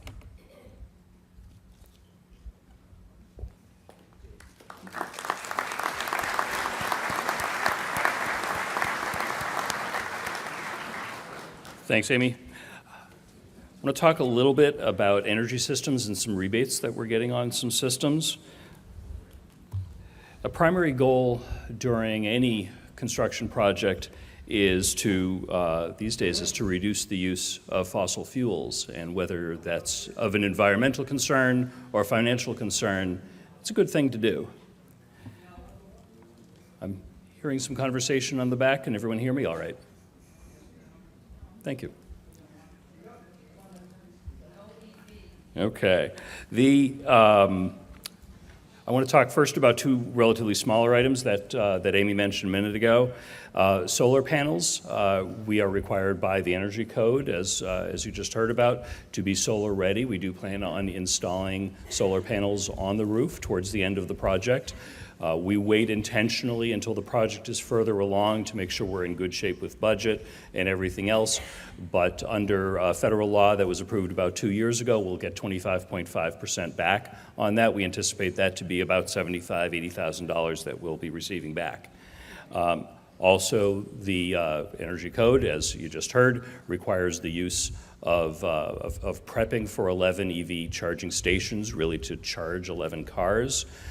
We're installing charging capacity for 6, and the reason is that the state has a rebate program for providing up to $50,000 in a rebate. That happens to be the cost of 6 chargers, so we're getting those for free. If they get used a lot, we can always install more. 2 of them will be installed at for the employees' use towards the back of the building, and 4 cars will be able to be charged in the public charging area. And we'll work out, we get questions about, well, can someone come in at 3 o'clock in the morning and charge their car for free? We'll sort those things out. I want to talk particularly about the geothermal heating system and cooling system that we're putting into this building. Geothermal is really the pinnacle of energy efficiency and reducing the use of fossil fuels. Pleased to say there are no use of fossil fuels in this building at all. In the back of the building, there's an emergency generator that will have fossil fuels, of course. Other than that, there's nothing in the building whatsoever. Geothermal systems make use of a number of wells that can cool or heat the liquid, whatever the liquid is that's going into them or coming out of them. Many in here may be familiar with the geothermal system that we have at the senior center that's using an older style of geothermal that isn't used anymore called open loop. In an open loop geothermal system, water from the wells is actually pulled up and pulled through the pumps. As anyone who has ever had a well knows, you get some sediment with that. Eventually that sediment clogs the pipes and clogs the pumps and everything else and causes some trouble, which has definitely happened at the senior center. Nobody builds those anymore. What we're building with this project is a closed loop geothermal system, so it also has a number of wells, but there are pipes that go down filled with an antifreeze type material that never enters the ground, and the sediment and the water from the well never comes into the building through those pipes. As such, there's no sediment to clog the pipes or clog the pumps or anything like that. It's incredibly energy efficient. It is also expensive. So until very recently, it was not something that towns did many projects with geothermal because of their cost. But about 2 years ago, the federal government passed a law with bipartisan support, thankfully, that provided tax incentives. Essentially, they are technically tax incentives to tax-exempt municipalities, which of course we are. So for the first time ever, we're eligible for some significant federal money for this system that more than makes up for the cost difference. The least expensive HVAC system we looked at was about $2.5 million for the whole building. Geothermal was 4.2, but we get $900,000 back from the state and almost 1.1 back from the federal government. We're rounding that down a little bit to $1.9 million that we'll be getting back. And the nice thing about this, it comes in quickly. So we do not have to do long-term borrowing on that $1.9 million that we'll be getting back. And so that's an immediate savings to the town. So the 41 million and change that is being appropriated has to include that 1.9 million. But as you'll learn from our finance director in a few minutes, we're not bonding, we're not borrowing on the entire 41 million. Thank you very much. And I'd like to ask, it's up to the moderator. I was going to wait until the presentation was over, and then we could have discussion and questions. No, there's more. Let me say something. I thought this was Well, if you could come up to the microphone then. I apologize for interrupting, but I thought this was a public meeting tonight, and my idea of a public meeting, I guess, is a little different than some of you. And I was hoping that the residents here would have more time to ask you some questions and make some comments, and I do want to hear from members of the Board of Selectmen speak tonight. I was kind of hoping we wouldn't have to go through a full-blown summary again of the fire station proposal. Well, the plan is that there'll be the presentation that we're going through now. After the presentation, What's that? after the presentation has been completed, then I will ask for the input from the various boards, committees, and commissions. Then we will have questions and answers. Well, we're supposed to have a certain amount of time for each speaker. This is taking up the majority of the time, and Well, that sir, means... Sir, actually, we are doing it pretty much the way we've always done town meetings here in town. I know. Okay? So if we could let them finish, then we can get to where you want to be. How many more speakers? I'd like to... Let's move on with the presentation. Who's next? I'd Who's like to next in the hear from- presentation? I'd like to introduce Tim Alex, our project manager. Thank you.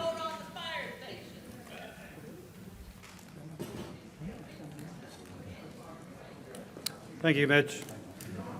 So I'll try and be brief. I know that it's a long night. So my name is Tim Alex. I'm with Collier's Project Leaders. We're the owner's project managers for the project.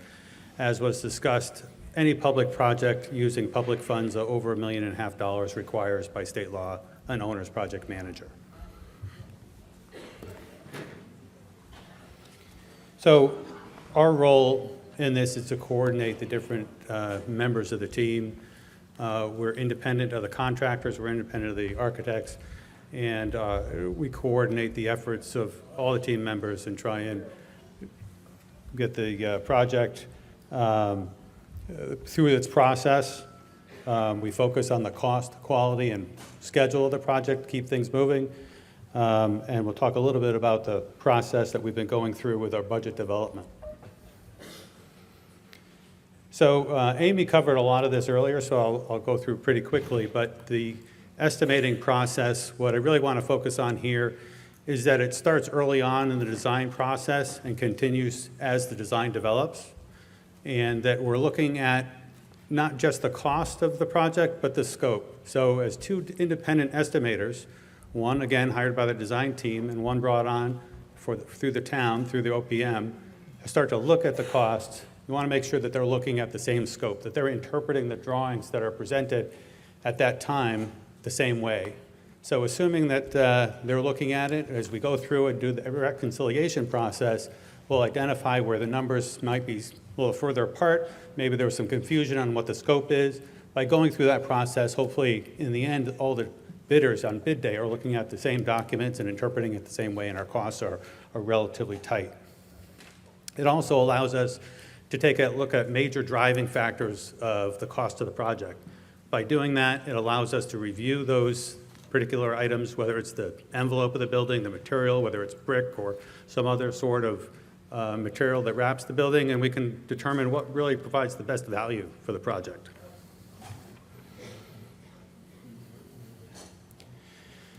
Again, the estimators are looking at the construction documents, so that's really what we refer to as the hard costs. So really what's being provided by the contractor as they bid on the project. There's a lot of other costs that make up the total project budget, and those are referred to as soft costs. And some of those include the architect's fees, OPM fees, you have moving companies, testing companies, legal fees, furniture, fixtures, and equipment. Also, there's a contingency line item within the budget. That's for the unknowns during construction.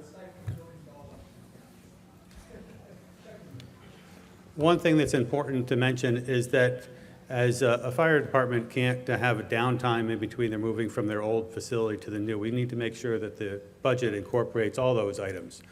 So that the IT infrastructure, the administrative equipment, the furniture, all those things, it's turnkey ready when they move into the new building. So that's part of our, again, as the OPM, as the coordinating, we'll start to get involved and hire movers and make sure all those pieces and parts come together on time. So talk about the budget, the full budget. So the hard cost, which is really what the estimator's been working with, the total construction cost, $33.4 million. Again, other parts of the budget include the furnishing fixtures and equipment, just over $900,000 is what we're carrying. Fees and expenses, just above $6.8 million, and then a contingency of 5% of $3.7 million for a total of $41.3 million.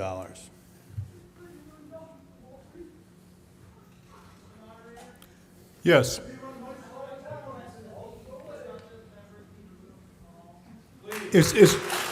Please.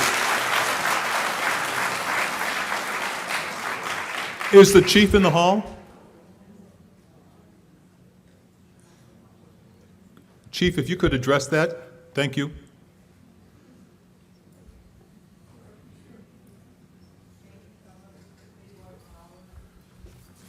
Thank you. Okay, it's being handled. Please let it happen, okay? Jason, if you could. Thank you. Good evening. I'm Jason Little. I'm the town's finance director. I'm here now to talk about some of the financial factors surrounding this article, including its impacts. So first of all, and let me just warn you up front, I only have 5 slides, so this is going to go quick.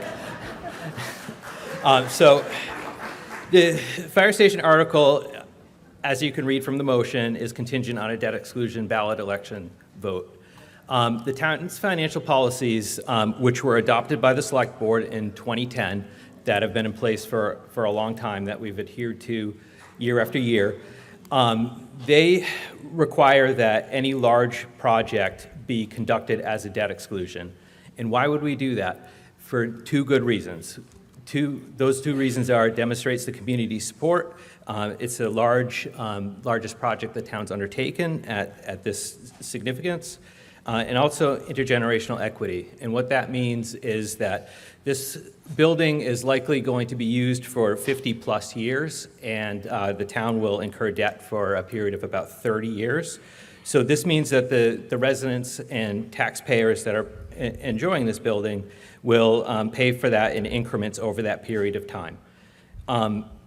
The second part of that is it retains budget capacity for the operating budget within the limits of Proposition 2.5, so all of the town's departments will be able to continue being funded year after year. If the ballot question passes on November 5th, the finance team will immediately begin working with a financial advisor to when best to issue debt, when would be most advantageous to the town to receive the majority of the funds before the end of the fiscal year in June. So one other point here that's important with the town's financial policies is its bond rating. The town was rated by Moody's. It was upgraded to AA1 in 2015. That was upheld in 2021 when we refunded debt.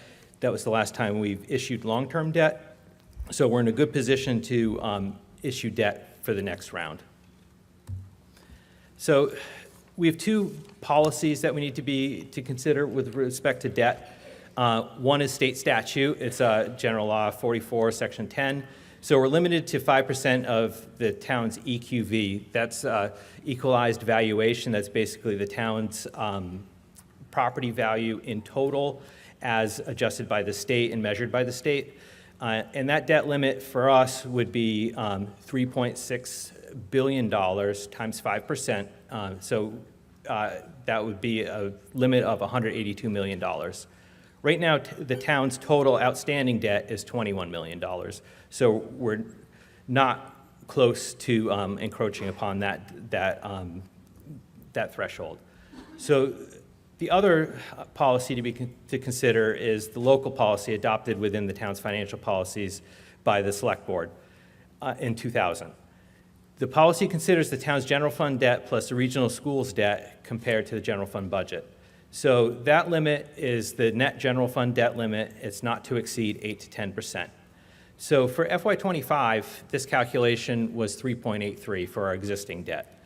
If $3 million was added to that, which is projected to be the high year of borrowing the money for this project, that would bring that limit to 7.58%. So we're within our local policy limits. And so I just briefly wanted to go through how these numbers are derived and what the tax impact is going to be on the average single-family home. So we're projecting a rate of 4.25%. And again, I want to point out that the intent here is to demonstrate a high water mark. So hopefully some factors will come in that will lead these numbers to be lower, but we want to provide the highest possible watermark for these debt issues. So a rate of 4.25 is estimated for a 30-year tax-exempt bond on $39,464,992. And what that is this authorization less the $1.9 million in federal state energy rebates that are expected to be received. So how that breaks down is $39 million divided by 30 years. $1.3 million will be due for 30 years, plus interest. This is the high year, so it's the full balance of $39 million times 4.25. That adds another $1.6 million. So the amount due in FY26, if we borrow this full amount, would be $2,992,762. So that would be divided by the town's tax base, which is $4.5 billion. That's the total valuation, assessed value of all the real property in town. So then dividing that number amounts to a tax rate. 66 cents would be added to the tax rate as a result of this. Apply that to the single-family home, which is projected to go to $669,000 in FY26. That would amount to $441 being added to the tax bill. So subsequent years have declining debt. So the average across the 30 years would only be $321 because the $441 would decline down to $202 in FY 2055. So there are some variables. We don't know what the interest rate is till we go out to bid to the tax-exempt market. So it's estimated high. What if it's 1% less than 4.25? Well, it amounts to, across 30 years, approximately a total of 10% difference. So in the highest year that we just modeled, it would be about $58 less than that $441. So what would the effect be if we borrowed $1 million less than the maximum amount that we're talking about tonight? Well, that would be about a 2.5% difference across the life of this debt, or about $11 from the $441 estimate. And lastly, this is really ugly, but this is what 30 years of a debt schedule looks like. And it shows it declining from the $3 million in 26 down to basically the principal payment in 2055. And that concludes my presentation. Thanks for your attention.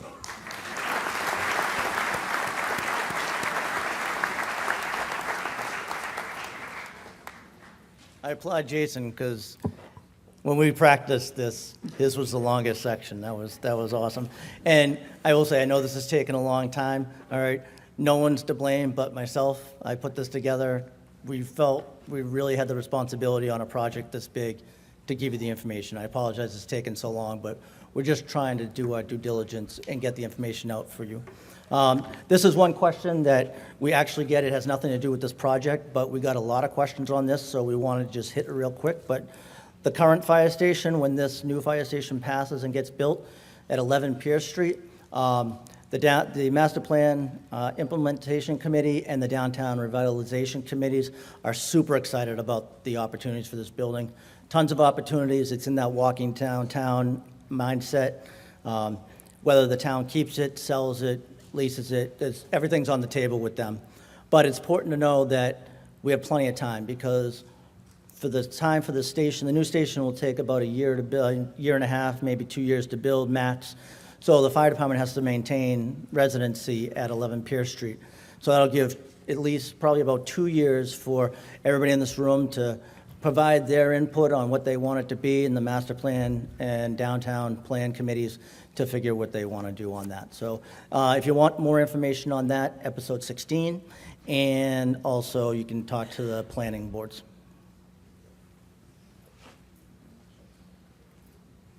Final comments.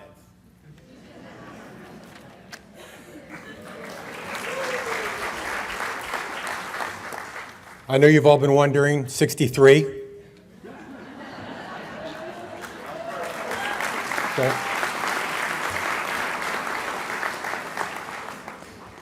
Wow, that's a whole lot of information.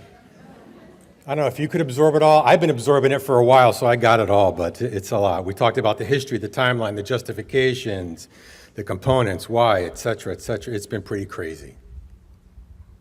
But now it's my turn to talk and close this out. So 9 years ago, just shy of 9 years ago, I was sworn in as a fire chief. I was fortunate enough to become the fire chief of an amazing town and an amazing department. And I've always followed these 3 mantras, these things that are very important to me. Number 1 is to ensure the highest level of services are provided to the citizens and the business owners in the town of Northborough, and I think we've done that. Number 2 is to be fiscally responsible, understanding that my budget, your fire department's budget, is your money. It's our job to be fiscally aware of that and conservative, and keep that in mind. And the 3rd mantra is to do everything possible in my power to ensure that every single firefighter, paramedic of the Northborough Fire Department has a long and safe career. They're healthy. They can go home to their family at the end of their shifts, and that they can have a long, healthy retirement. So I want to leave you with these important thoughts. What we're asking you to do is an investment in yourself, in the community, in your firefighter, paramedics, in the protection of the apparatus that every year when I come to town meeting, I say, can you spend $900,000 on a new engine? And this group says, sure. We need to protect that. We need to put it inside. We need to keep it where it's safe. We have stuff that sits outside because we don't have room for it. It's based on our needs. It's designed to meet the operational needs. Focused on responsibility from the start. And I can't stress that enough. The goal wasn't to have too much to cut. As I've said, the deputy said, we wanted to make the station, design the station for what we needed, not what we wanted. Designed to serve the community for 50 years without any major cost. Because if we have to come back to you in 10 years, it's going to cost a whole heck of a lot more to put on a little bit more than if we build what we need now. Makes a lot more sense. We accommodate for growth. We accommodate for the staffing, the services that we need to provide, the apparatus, the equipment. And I don't know, I've been in the fire service since 1978, and when I started, I didn't have to deal with people's icky, bloody stuff, and now I do. I didn't have to deal with hazardous material. I didn't have to deal with, I didn't have to deal with terrorism. I didn't have to deal with many things that we now deal with. So I don't know what the next 50 years is going to bring, but we did our best to design something for you. Most importantly, this provides the environment that supports the physical and mental health of the men and women serving this community today and for many years to come. I want to thank you for your time. And now I'm going to invite Don up. Oh, I got him one more picture. Yeah, hang on. There we go. Thank you.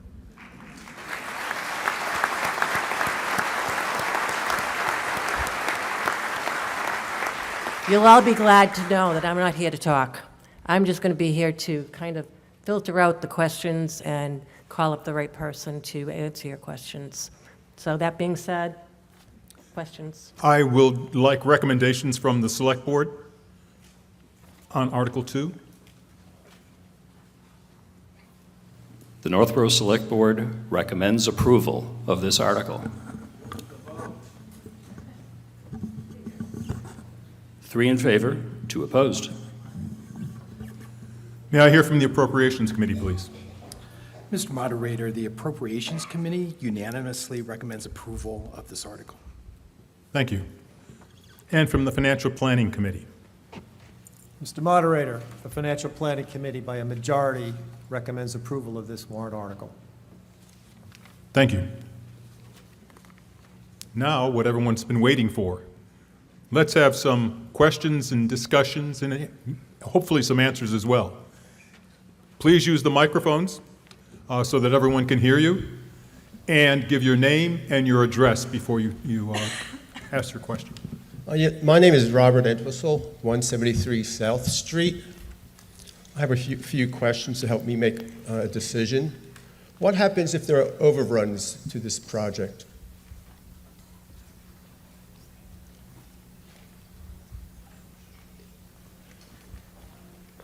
Jason? Oh, Tim?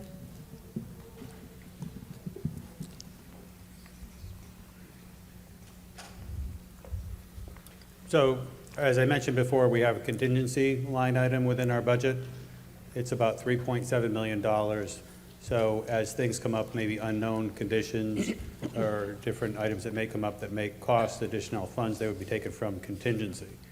So a contractor would bid on the project when it goes out to bid, and that'll be their all-in cost, except for maybe some change orders that happen along the way. It would be unusual for other costs to come up that would be above that 5%. I'm not saying it couldn't happen, but that would be unusual. What happens if it does? So, from the OPM standpoint, he wanted to talk about how the budget was. So, just so you understand that, you know, like any other town project, what the town votes to spend is all we get to spend. If this building comes in over budget, we can't just spend the over budget. We would have to make adjustments. But because of the detailed programming and all the cost estimates, we don't feel to be there. The best way to look at what you're voting on is not a cost. You're voting on a budget, meaning that if we build the building cheaper, we don't spend it. If the building's over, we can't spend it. So you can be confident that there won't be any cost overruns without having to come back to the town, and we do not expect that. But you could come back to the town for more money? Anything possible, Yeah, but okay, I can right, tell you that okay. with the amount of detail that's been put in, it's very, unless unforeseen Okay, pandemic. Was there any votes against this bond proposal? And if there was, what was the rationale?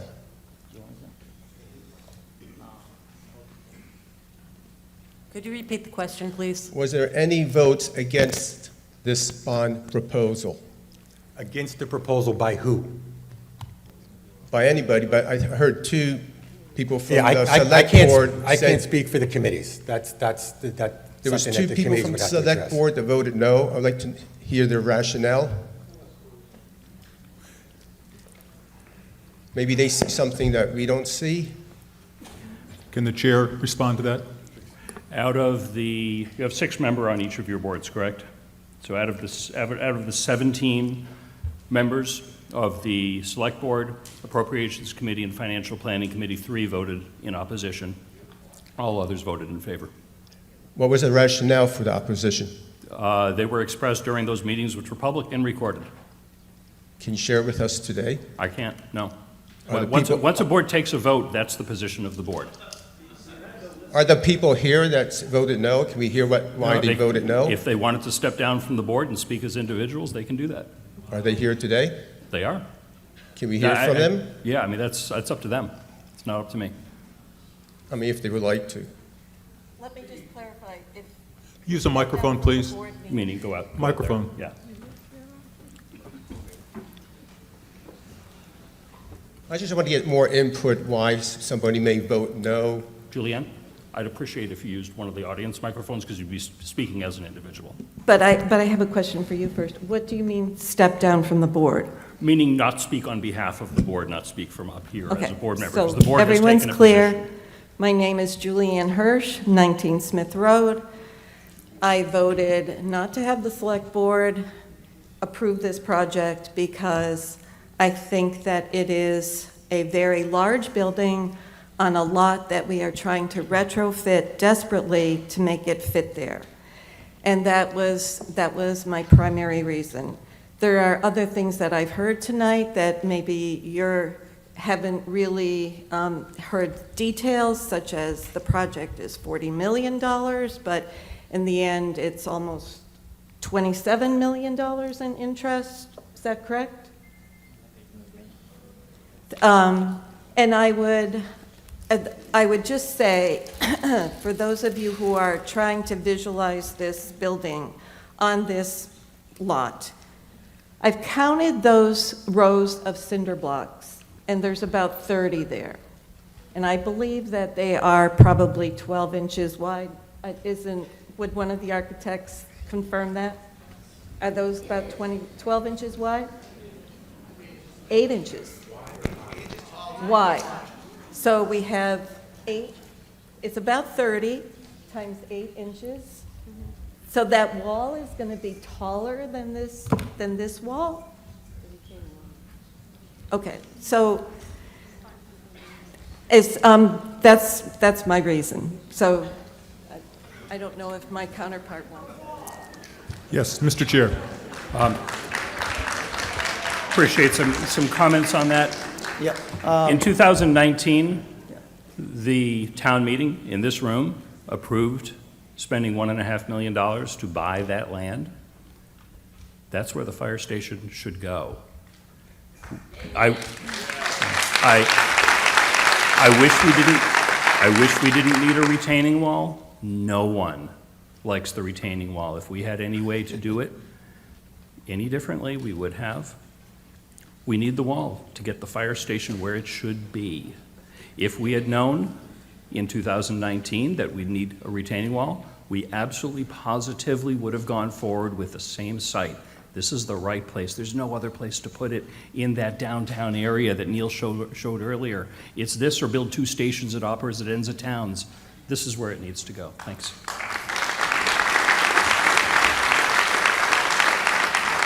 So, to respond to Ms. Hirsch, everybody has their personal views, and right, some people like the wall, some people don't like the wall, the size of the building. The size of the building is what it is. We programmed it, and we built the building we need. Whether it's there or someone else, that's the size of the building. But as the fire chief and I both said, and through the design board, is this site meets our needs. And right now, if you look at that property, and there's been some people that have looked at the property with stakes, is you can't visualize what that building's going to look like on that property. Right now, there's hills, there's trees that would be moved. You can't see the whole scope of the property.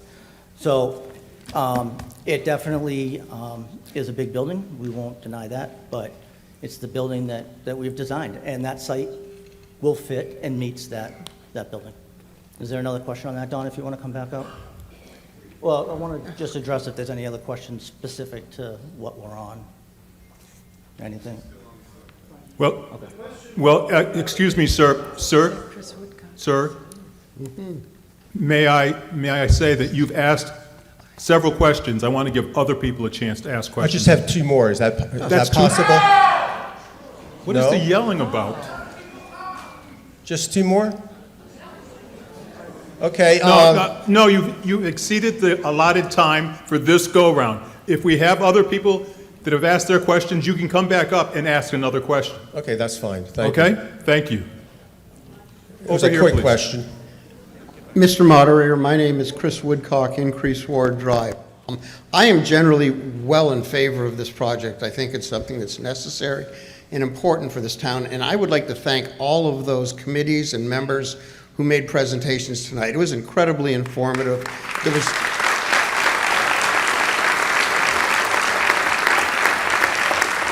There was a lot behind it. I know it was time-consuming, but this is a lot of money, and I think it's well worth everybody's time to have heard that. The one thing I'm a little disappointed in not hearing is more about the benefits of this for the town of Northborough and the people of Northborough. And is this on? The fire chief mentioned the ISO rating. That's the Insurance Service Office's rating. It goes to how our rates that we pay for homeowners insurance, fire insurance, go in the town. And the better the rating, the lower the insurance is. Now, it's been quite some time, probably decades, since I've worked with this a lot. But the rating from the ISO used to be part water department, 40–50%, part emergency response, about 10%, and I think the fire department of that rating is 40 to 50 of the 100 points. My question is this: what is the fire department rating? How many of those 40 or 50 points do we have now? Where did we lose points? And will building this new fire station increase that value so that it might lower our insurance costs, perhaps even exceeding what we're paying in increased taxes? Thank you. Thank you. All great questions. So the ISO rates communities on a 1 through 10 scale. You're either a class 1 department, which is Los Angeles, or you're a class 10 department. And then they rate it based on rural versus, or water, where you have water supply, where you don't. Northborough is currently what's called a 3-3Y. So we're not a 1, we're not a 2, but we're a 3, which is pretty darn good. Where have we lost points? Some points have been lost on dispatch. Some points are, we do pretty good on the apparatus we have.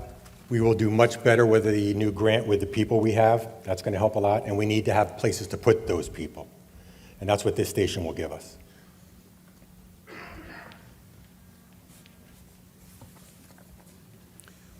Over here, please. Well, let her turn the mic on first. On her end.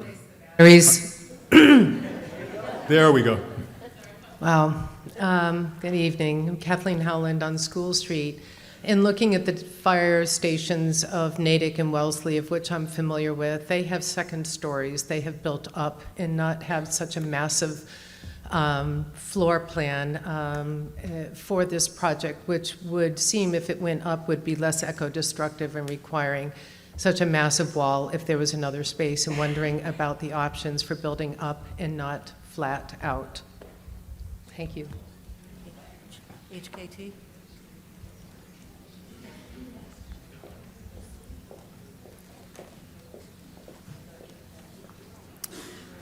When we were in the schematic design phase, we did look at different options, plan options that we talked about. And one of the schemes we looked at was possibly putting spaces over the apparatus bays. When we looked at them with the fire department, the chief may want to weigh in on this too, there were operations sacrifices that needed to be made in order to do that, which he can talk about. But there are certain spaces that have to be on the first floor. We had to have lobby spaces, we have to have stairs, we have to have elevators, we had to have that training, EOC meeting room component on the first floor. And so when we did the overall scheme, we found that we weren't actually decreasing the overall impact on the site of that building when you put together the overall footprint of the building that fit on the site, and then the parking that fit on the site, and all the other site elements that needed to be there. It wasn't a really great savings of space, but it was a big impact on the operations in order to do that. And Chief, you want to talk about those a little bit? Yeah, wasn't it more expensive to do it? I don't remember. Yeah, I think it was. So operationally, it led to some issues as far as the flow of firefighters. From their living quarters, their interaction with admin, how they get down to the fire station, how they get down to the apparatus bay. It was not a good flow. There was also some concern with cost, because from what I recall, it was slightly more expensive to actually go up. There was no cost savings to do that way. So that was considered as well. Thank you. Over here, please. All Armand Araby from 2 Scott Lane. First of all, thank you for everybody's effort putting this together. It was very informative. A couple of quick questions. There was a comment made about the site have been some contaminant on site and it's been cleaned up. Are there any plans to further test during the construction, and who would bear the cost of any additional contaminant that they might find? Yes, and us, and it's built into the budget. So when I said it's zero, and I think the deputy spoke to, we had to do 6 test pits for our drainage. Those test pits were dug to a depth of at least 8 feet on all different locations on that site, and they all tested as zero across the board. Who paid for that cost? That was part of our, that was part of the $3.5 million of the money that was approved at the 2019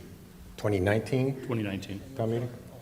So the previous... Right, that was part of the construction, but while they were there, they tested them. The previous owner of No, the previous owner paid for the cleanup. That was all. So when they drafted the purchase and sales, they were very careful and said that the owner had to deliver us a clean site.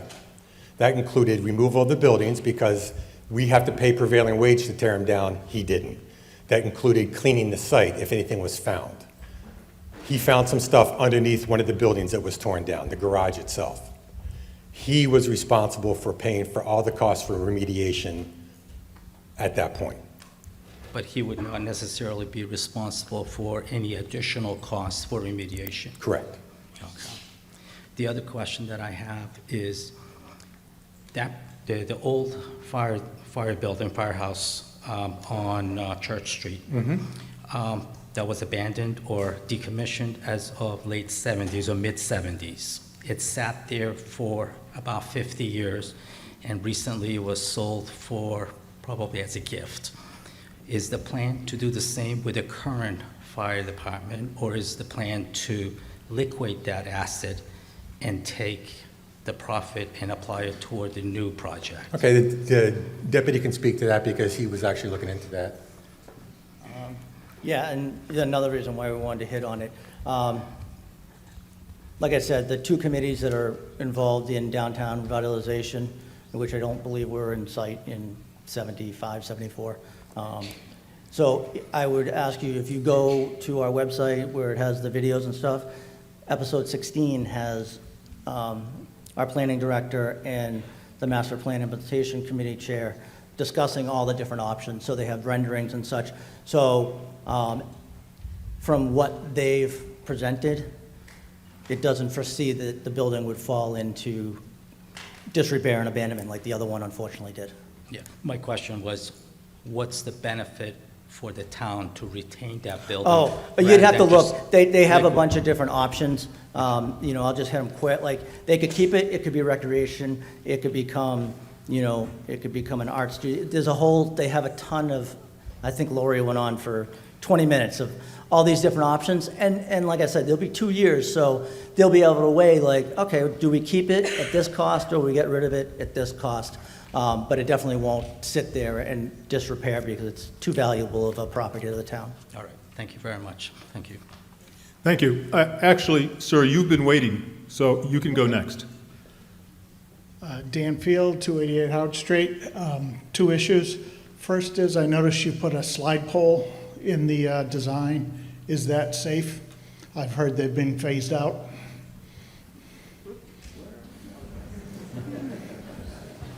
So, I like poles because that's what I grew up with. What can I say? It's cool. You slide down, you got one hand, you got a cigarette. Well, that was a long time ago. Right. They've done a couple things, actually. So they've looked at poles. They've also looked at running down the stairs at 2 o'clock in the morning, half awake. They've also put slides in. They did these really cool curlicue slides, and then they did other slides.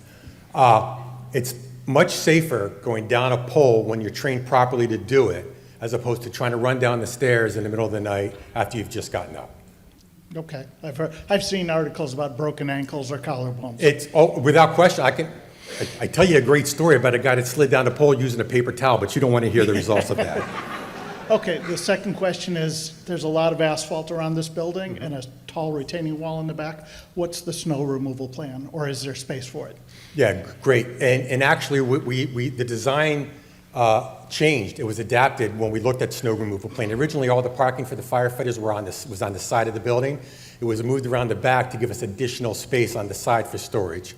There's a pass-through on the back where we can move the gate where DPW can drive through. And I've had extensive talks with our Public Works Director on whether or not is there any concerns with snow removal there. And Scott, I don't know if you want to speak to it, but I don't think we've had any issues, right? Thank you. Over here, please. Hi, Carter Brannon, 22 Sherlin Drive. I remember over the years of this kind of happening, I mean, my kind of always hesitation about the location has been it's right on the hill. We've seen kind of the other construction happening along that hill that was building all of these large retaining walls, and not sure if that's really the best thing to happen. I understand that this site was the one that was chosen a few years ago, and they're working with the best that they can. On one of the videos that was posted, it was mentioned that if this fails, the really only other option would be to represent the exact same plan next year. And I was just wondering if, given the kind of retaining wall is an issue that I've raised and a few other people have raised, if it would be possible, even if the bank next to this site were to be purchased by the town and the fire station shifted by that, it appears that that land is flatter and would reduce the need for as large of a retaining wall. There are issues with that, I understand, but in the event that this does not pass tonight, could that be explored? So, again, as I mentioned before, this station was designed for what we needed, not, for what we wanted, what we needed. It's designed for health, safety, and operations. Any changes or any delay, any changes will delay. So if it gets voted on no, then we have to come back next year. Any money we've put into it, which right now is 3.5, that goes away, except for the land. You can't simply delete and change. It's very complicated. The building's built as a whole complex. So I can't tell you what buying the land next to it, if it was for sale, if the bank chose to sell it, because they don't have to sell it. I can't tell you what impact on cost that would have. I wish I could. Does that answer your question? Yeah, I mean, it's more of just a, in the event that this does fail, would other options be explored? The committee would have to get back together and have a discussion and see how we want to move forward. Okay, thank you. That's a fair question. Over here, please. Hello, Adrian Eben, 6 Jethro Peters Lane. And I don't think there's anyone here that's going to argue against the fact that we need a new fire station. It's desperately needed in this town. The question that I didn't see answered in the presentation is, when I'm quoting anything for work, when I'm shopping for a home, when I'm shopping for a car, I'm looking at comparable models. And the research, whether it's accurate or not, that I've done with other towns, we are at least 2 to 4 times the cost of many towns' budgets for their fire stations with comparable size populations. So if you look at Somersworth, New Hampshire, 12,000 people, $9 million cost for their fire station. Woburn has a population of 50,000 and has tore down 2 fire stations. That was $19 million. Dennis, Mass, 15,000 residents, $15 million. Tewksbury, which was brought up earlier today, 30,000 residents and $15.8 million. So I keep hearing this was designed to what was needed. Why does Northborough need so much more than every one of these other towns?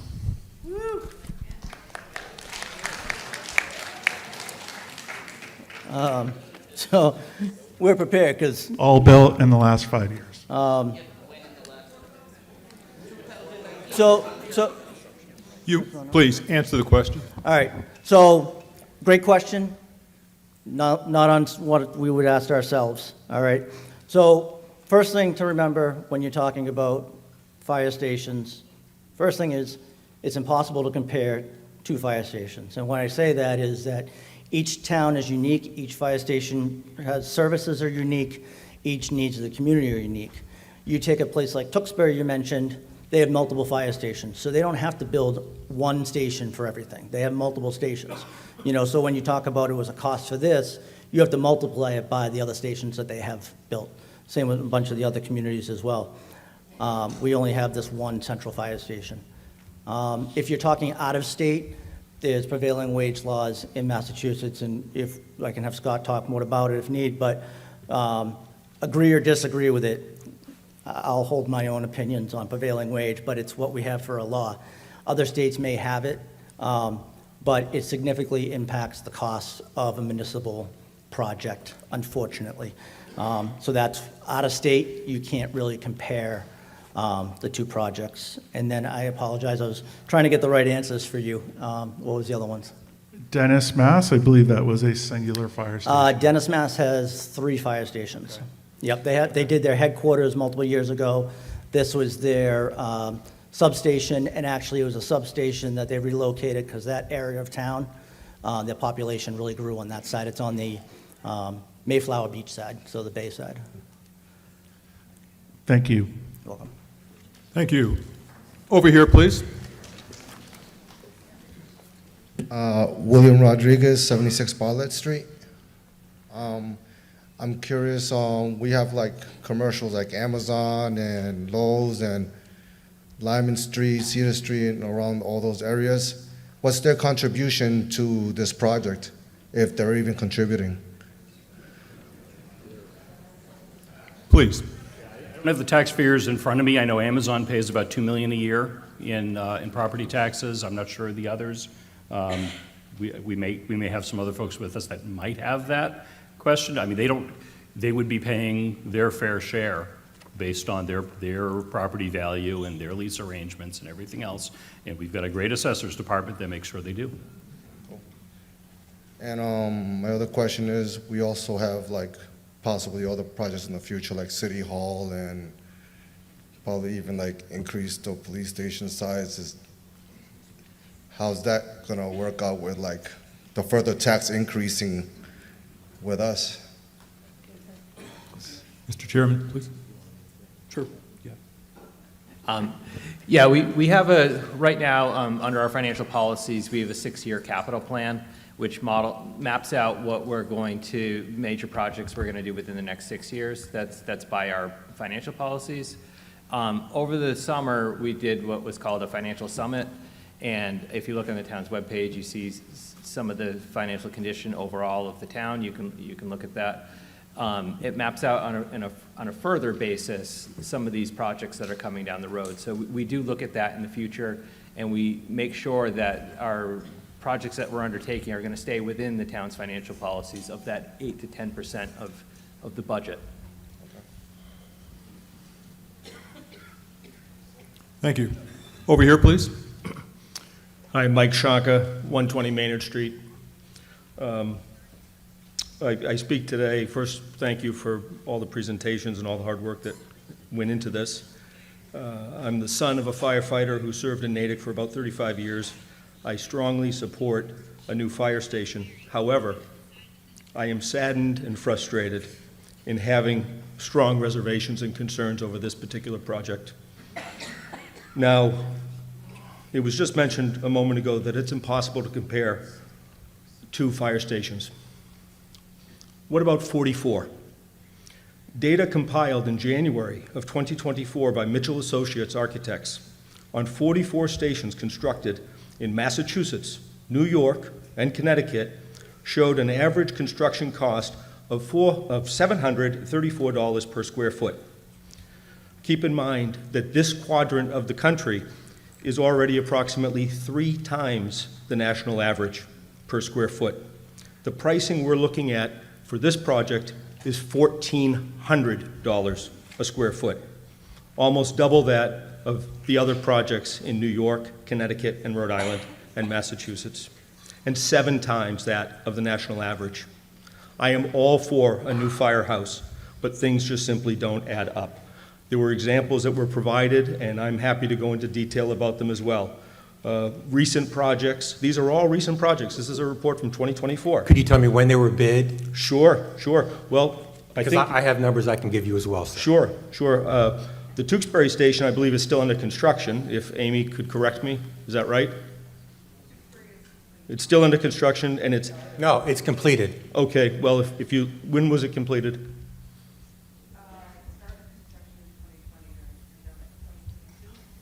Okay, well, it still shows as under construction, but either way, it was $15.8 million for 24,000 square feet, and that's for a population of 30,000. I do recognize that they have another station. There's Millbury, which just completed in July, a 22,500 square foot station with 6 bays. That's a hub station.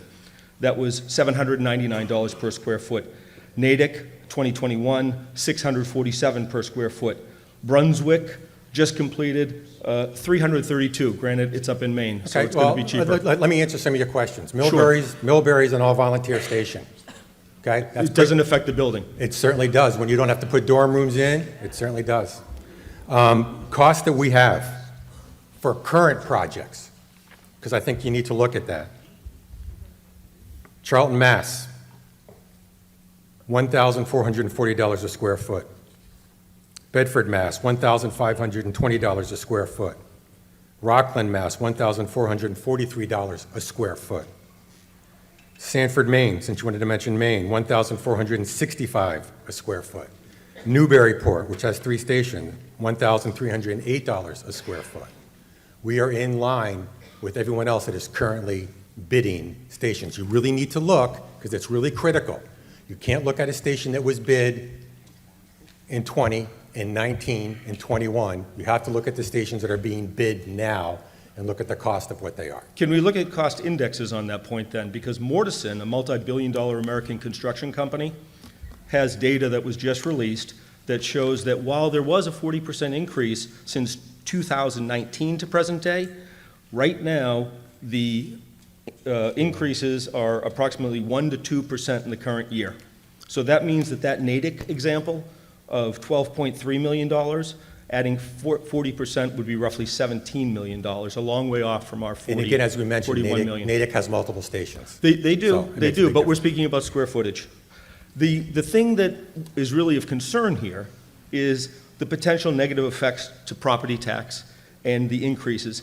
So I noticed there's a lot of people that are a little bit older than me, and you know what? There's fixed incomes, there's decreased affordability, there's displacement of long-term residents, there's investor hesitation in the town. You know, when your taxes go up and you go to apply for a loan, there's only so much money in the till. So if you can't afford the taxes, then the amount that you can pay on the house goes down. So property values decrease. So these are all considerations that we as taxpayers have to consider. I am all for a new fire station, but it needs to be reasonable, and it needs to be at a price point that's in line with the other 44 projects that had taken place in recent years.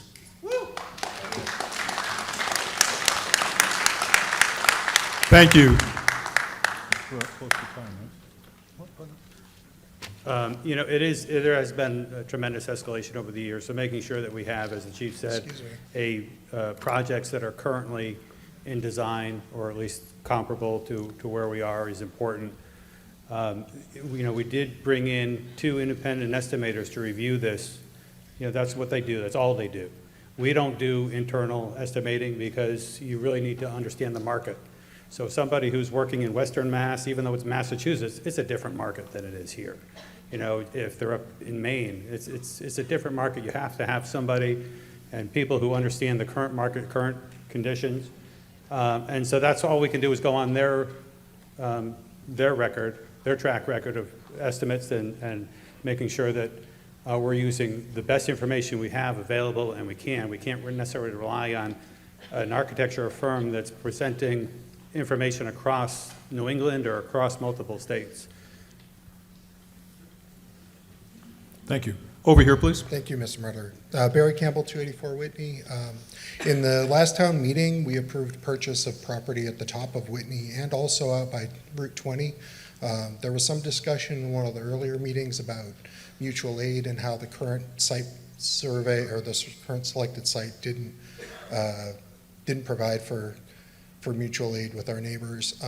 I would strongly recommend that the select board revisit the idea of multiple stations. I think that where the current workload is 70% EMS, it's a little disingenuous to speak of cancer rates and fire and the need for these complicated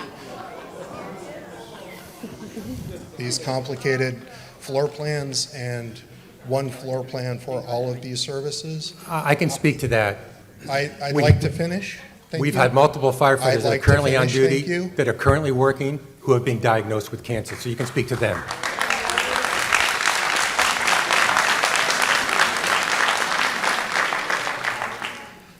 I agree 100%. We need a new fire station. I think we need multiple fire stations. I think we need to provide for a smaller central fire station that will not have some of these aesthetic concerns that have been raised, that won't have the budgetary concerns that are raised, and that we have property that is well-suited and well-positioned for mutual aid, for long-term operational costs, that the town has already agreed to purchase.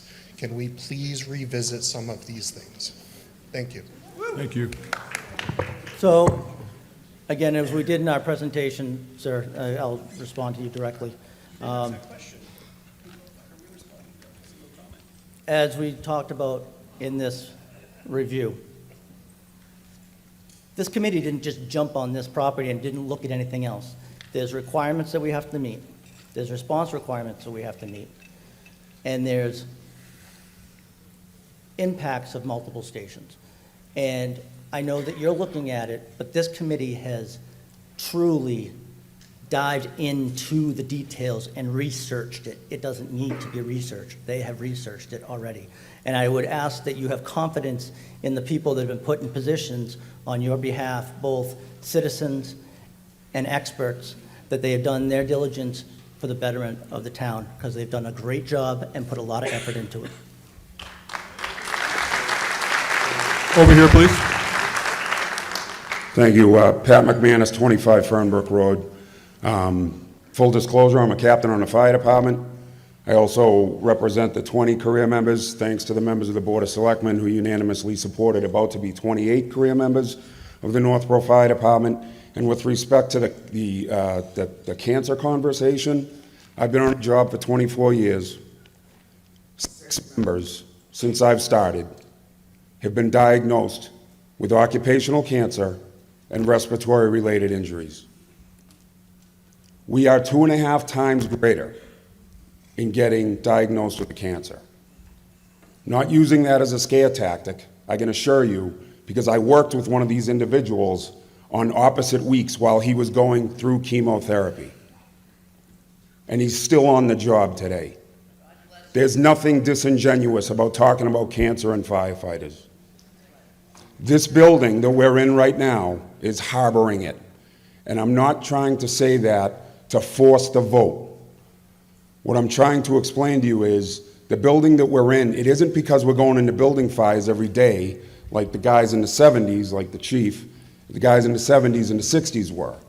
The gear we're wearing has recently been proven to carry PFAS and cause testicular cancer. Now we wear that, we wear it back to the station, we take it off and we hang it on a hook next to a truck that's been emitting diesel fuel for 50 years. Recently, we got a diesel exhaust removal system that was at least 20 years overdue. But I assure you, the cancer risk is very, very real. Yes, we do a lot of EMS. But the cancer risk is no joke to us. There was a conversation made, there was a comment made in the past at another board meeting that the current site is a brownfield. That has been proven false. I would not stand up here as a union president representing all these members right here and say with 100% conviction that 6165 Main Street is correct for us. I would not dare put one of my members on that property if there was any chance of it being a cancer site. Thank you.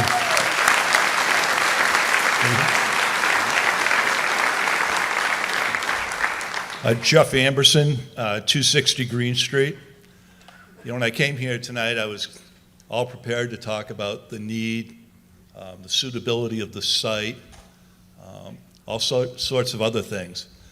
You know, I thought the presentation that was done by the chief and everyone else, I think laid that out better than any of us could.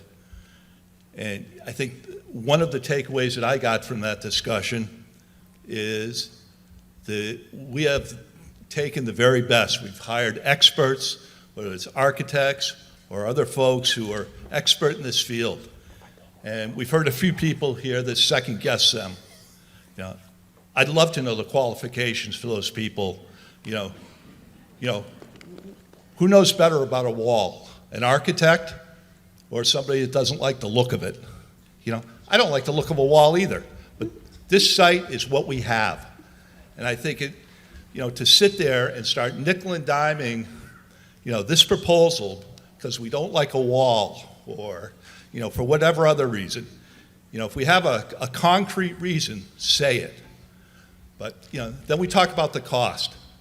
Everybody knows that this is going to be expensive. It's a lot of money. But the one thing I can guarantee is that if we wait, it's going to cost even more.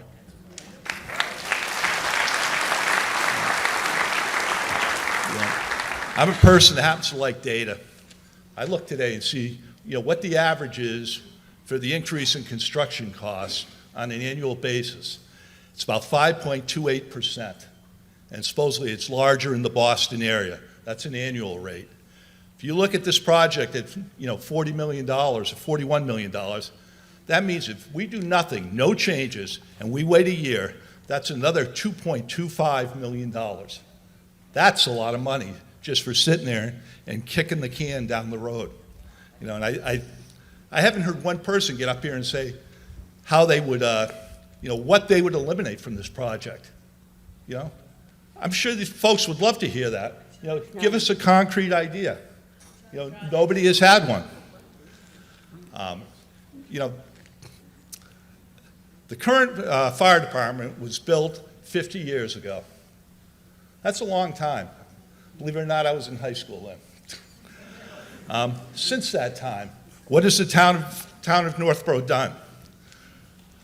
They basically built or renovated every single school in this town. You know, Peasley, Z, Proctor, Milliken, Lincoln Street, all of them, Algonquin, this building. The town made the investment to improve the infrastructure and do what was right for the kids in this town.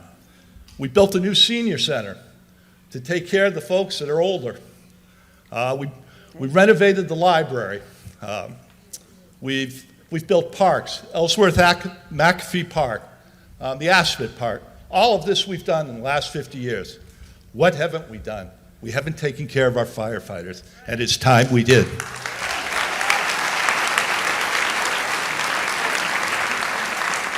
Thank you, Mr. Moderator. Fran Backstrand, 76 Cedar Hill Road. Just real quick, we can't guarantee that there would be cost savings if we kick the can down the road. Is that correct? There's no guarantee that we could save any money, right? We could, and I guess I would like someone to just timeline for the people who may still be undecided, since cost seems to be the most important factor, what the next steps would be if we do not do this now. We've spent $3.5 million plus to date. If we kept the land and tried to build something smaller to minimize the cost and view of the wall, would we eventually have to spend the same amount of money and get less? I mean, we heard 70% increase in cost because of COVID. God forbid another COVID, but costs are going to go up to some degree. and I do want to just say real quick, thank you to those of you who were in 1974 who were here that purchased the fire station that we have appreciated for the past 50 years. And I am more than willing to pay for one moving forward that's going to be here beyond my lifetime.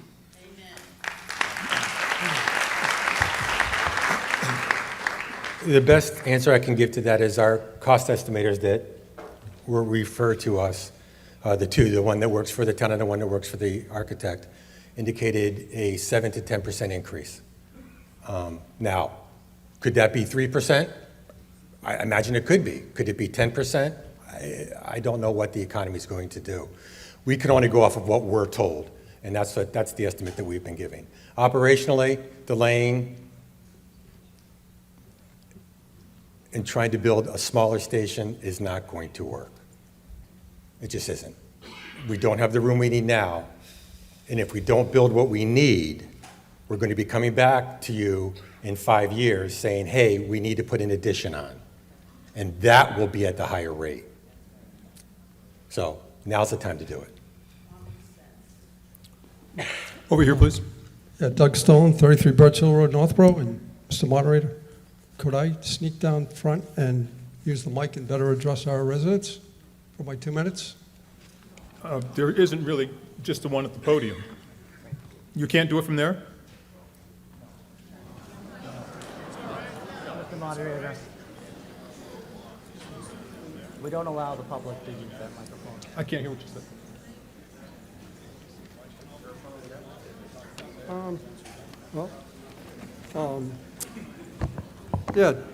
Good evening. As the son of a former call firefighter, I recognize and appreciate the sacrifice firefighters make. While I am not against the new fire station, I have 3 points I would like to share for your consideration. The first is safety. I'm not sure if residents know how our fire department operates. According to my recent discussion with our chief, firefighters begin their day around 7 a.m. and work for 24 hours. I asked him if that was safe to expect a firefighter to perform well after being on duty for 23 hours in icy conditions, for example. He said the crews love the 24-hour shifts. But that doesn't stand to reason that working very long hours, especially in a dangerous firefighting profession, is when mistakes are more likely to happen. Mistakes that can result in injuries to our firefighters as well as the people they're trying to help. I suggested to the chief that 12-hour shifts might be safer and better for our crews, as well as providing residents with a quicker response time, which brings me to my second point. Quite simply, if there is a fire, whether it's 1 per year or 100, every second saved in response to a call may make the difference in saving a life. So isn't it better for both residents and firefighters to have crews 100% ready to perform instead of crews needing first to be awakened?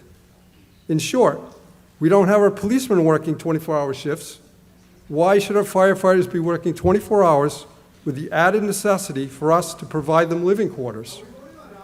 And that brings me to my last point, our budget. If we eliminate some 9,000 square feet of living quarters, we can build the station within a more reasonable budget. I'd rather see budget funds to retain the 8 additional firefighters we just approved through a temporary grant, rather than spending a huge sum on bricks and mortars to house them. Let's reconsider the scope of this project, as we have several more costly projects in the pipeline. Thank you.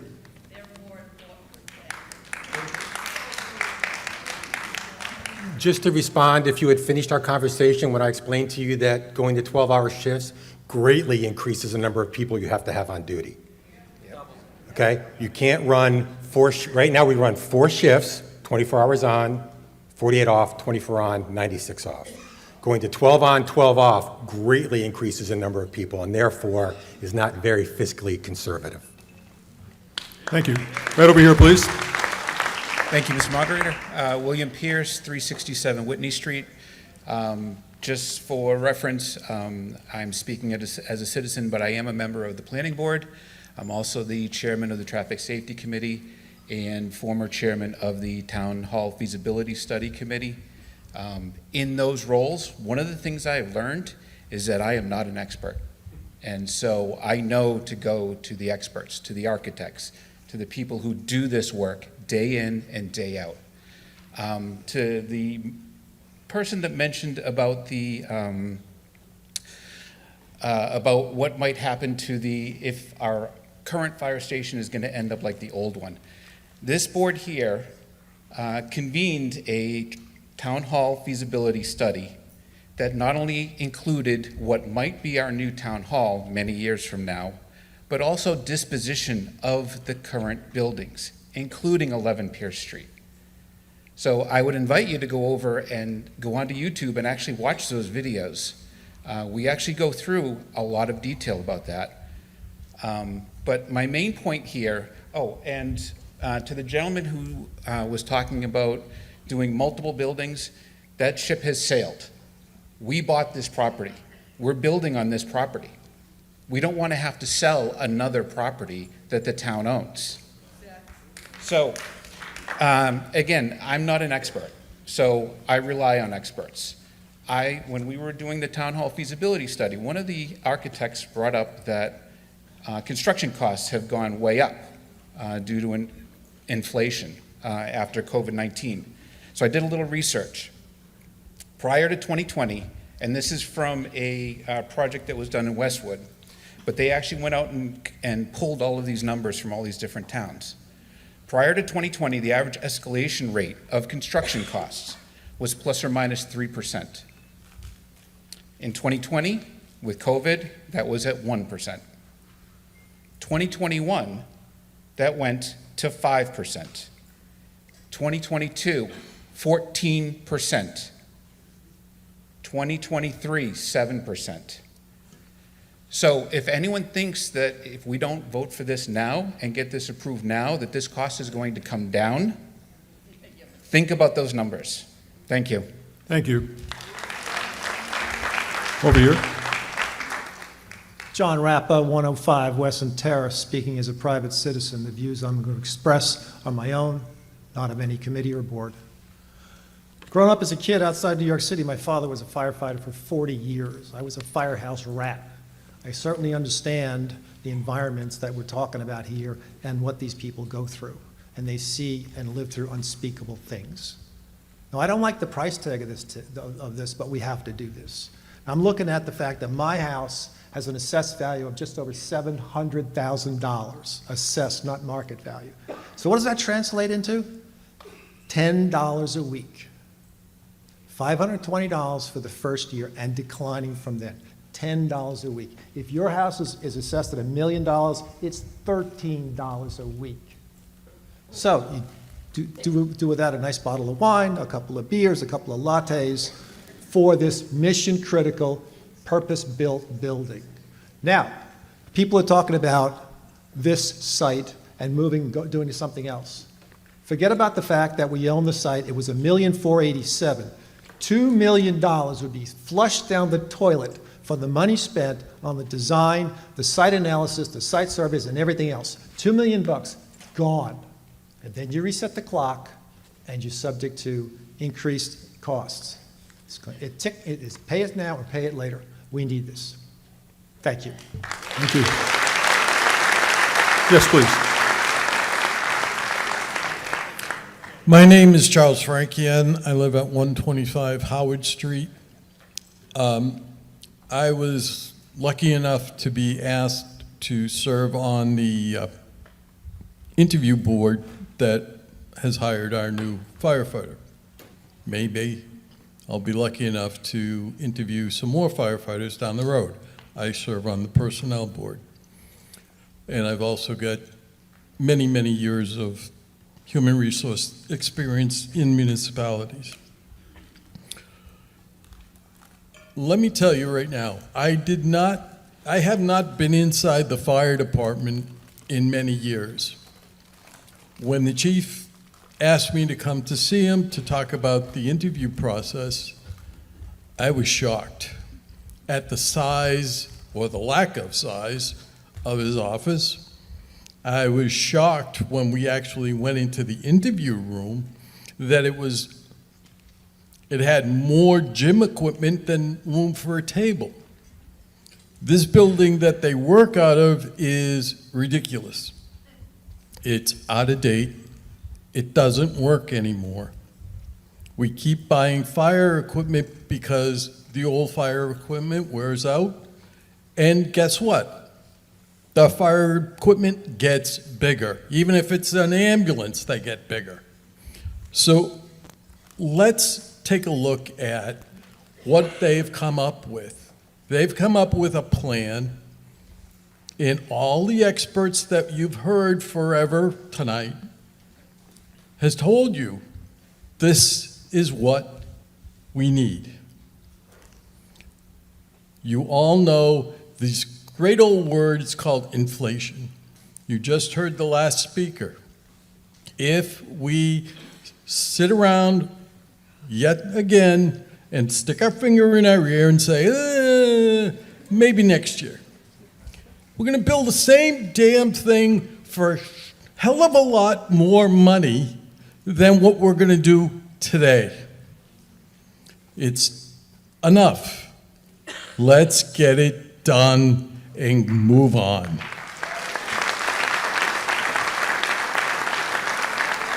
Yes, please. Susan Banghart, 61 Deacon Street. Mr. Moderator, I'd like to make a motion to please call the vote.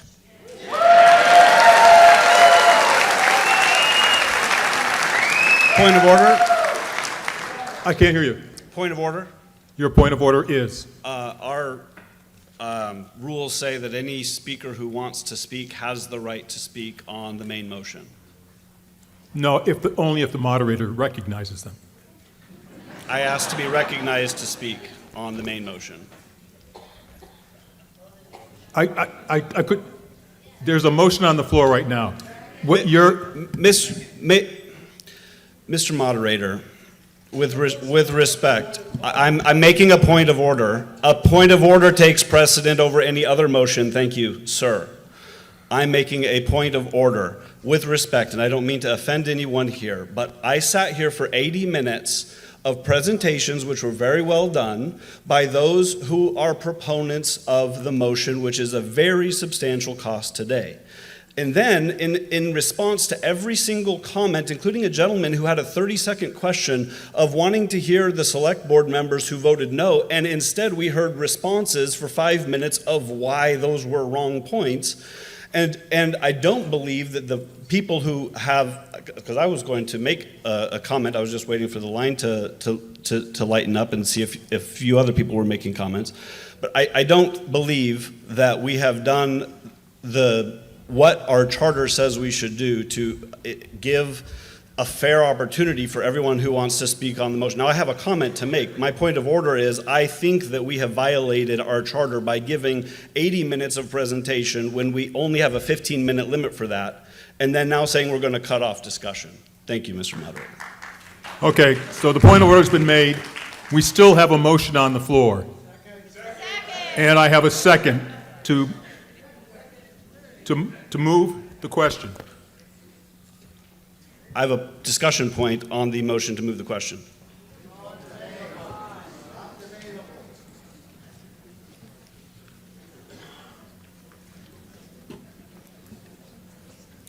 So we've had the motion to move the question. It's been seconded.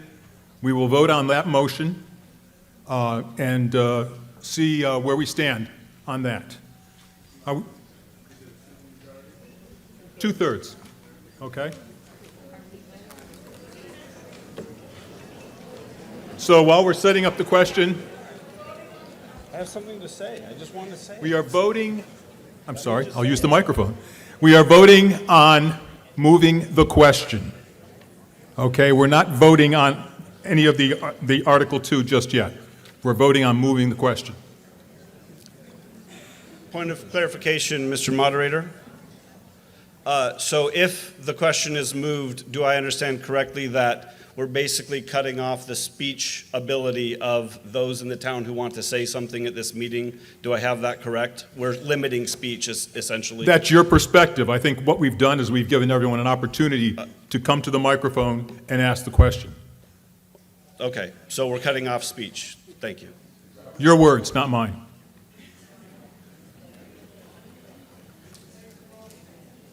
Ready? Okay, we're ready. And let's.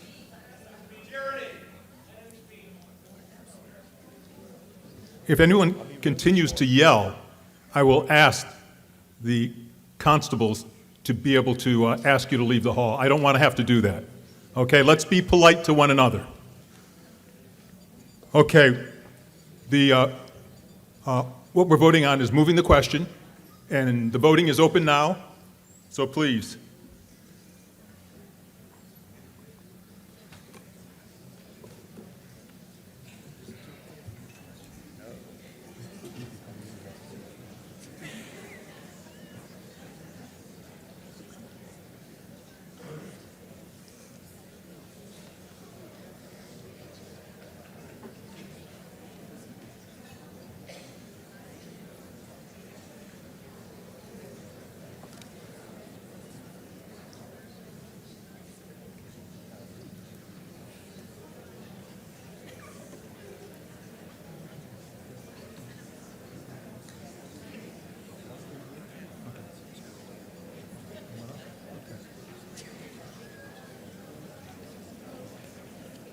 Okay, it looks like the voting has at least slowed down significantly, so could we see the results?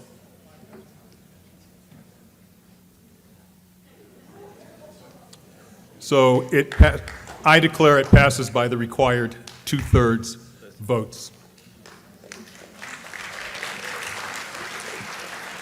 So that allows us to move to the motion for Article 2. And to remind you what we're voting on, I move the town appropriate the amount not to exceed $41,364,992 to engineer, design, improve, and construct, furnish, and equip a new fire station building to be located at 61-65 West Main Street, Northborough, Massachusetts. And to meet that appropriation, the treasurer, with the approval of the select board, is authorized to borrow said amount under and pursuant to General Law, Chapter 44, Section 7, or pursuant to any other enabling authority, and to have issue bonds or notes of the town therefore, provided, however, that no amounts shall be borrowed or expended hereunder unless the town shall have voted to exclude the amounts necessary to repay the borrowing authorized by this vote from the limitation on property taxes set forth in General Law, Chapter 59, Section 21C, Proposition 2.5. May we open the voting now, please?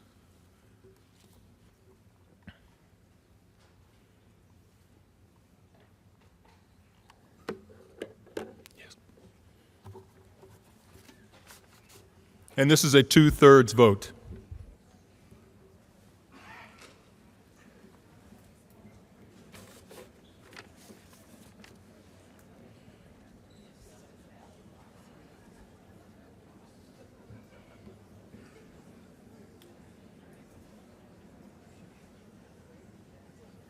Okay, can we open the results?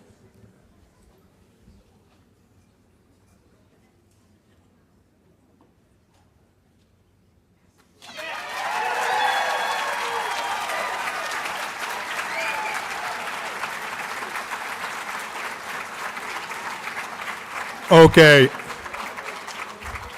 I declare that Article 2 has passed by the required 2/3 votes.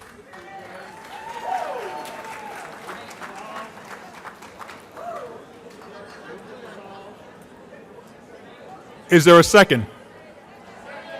Motion to dissolve has been seconded. This meeting is dissolved. Thank you.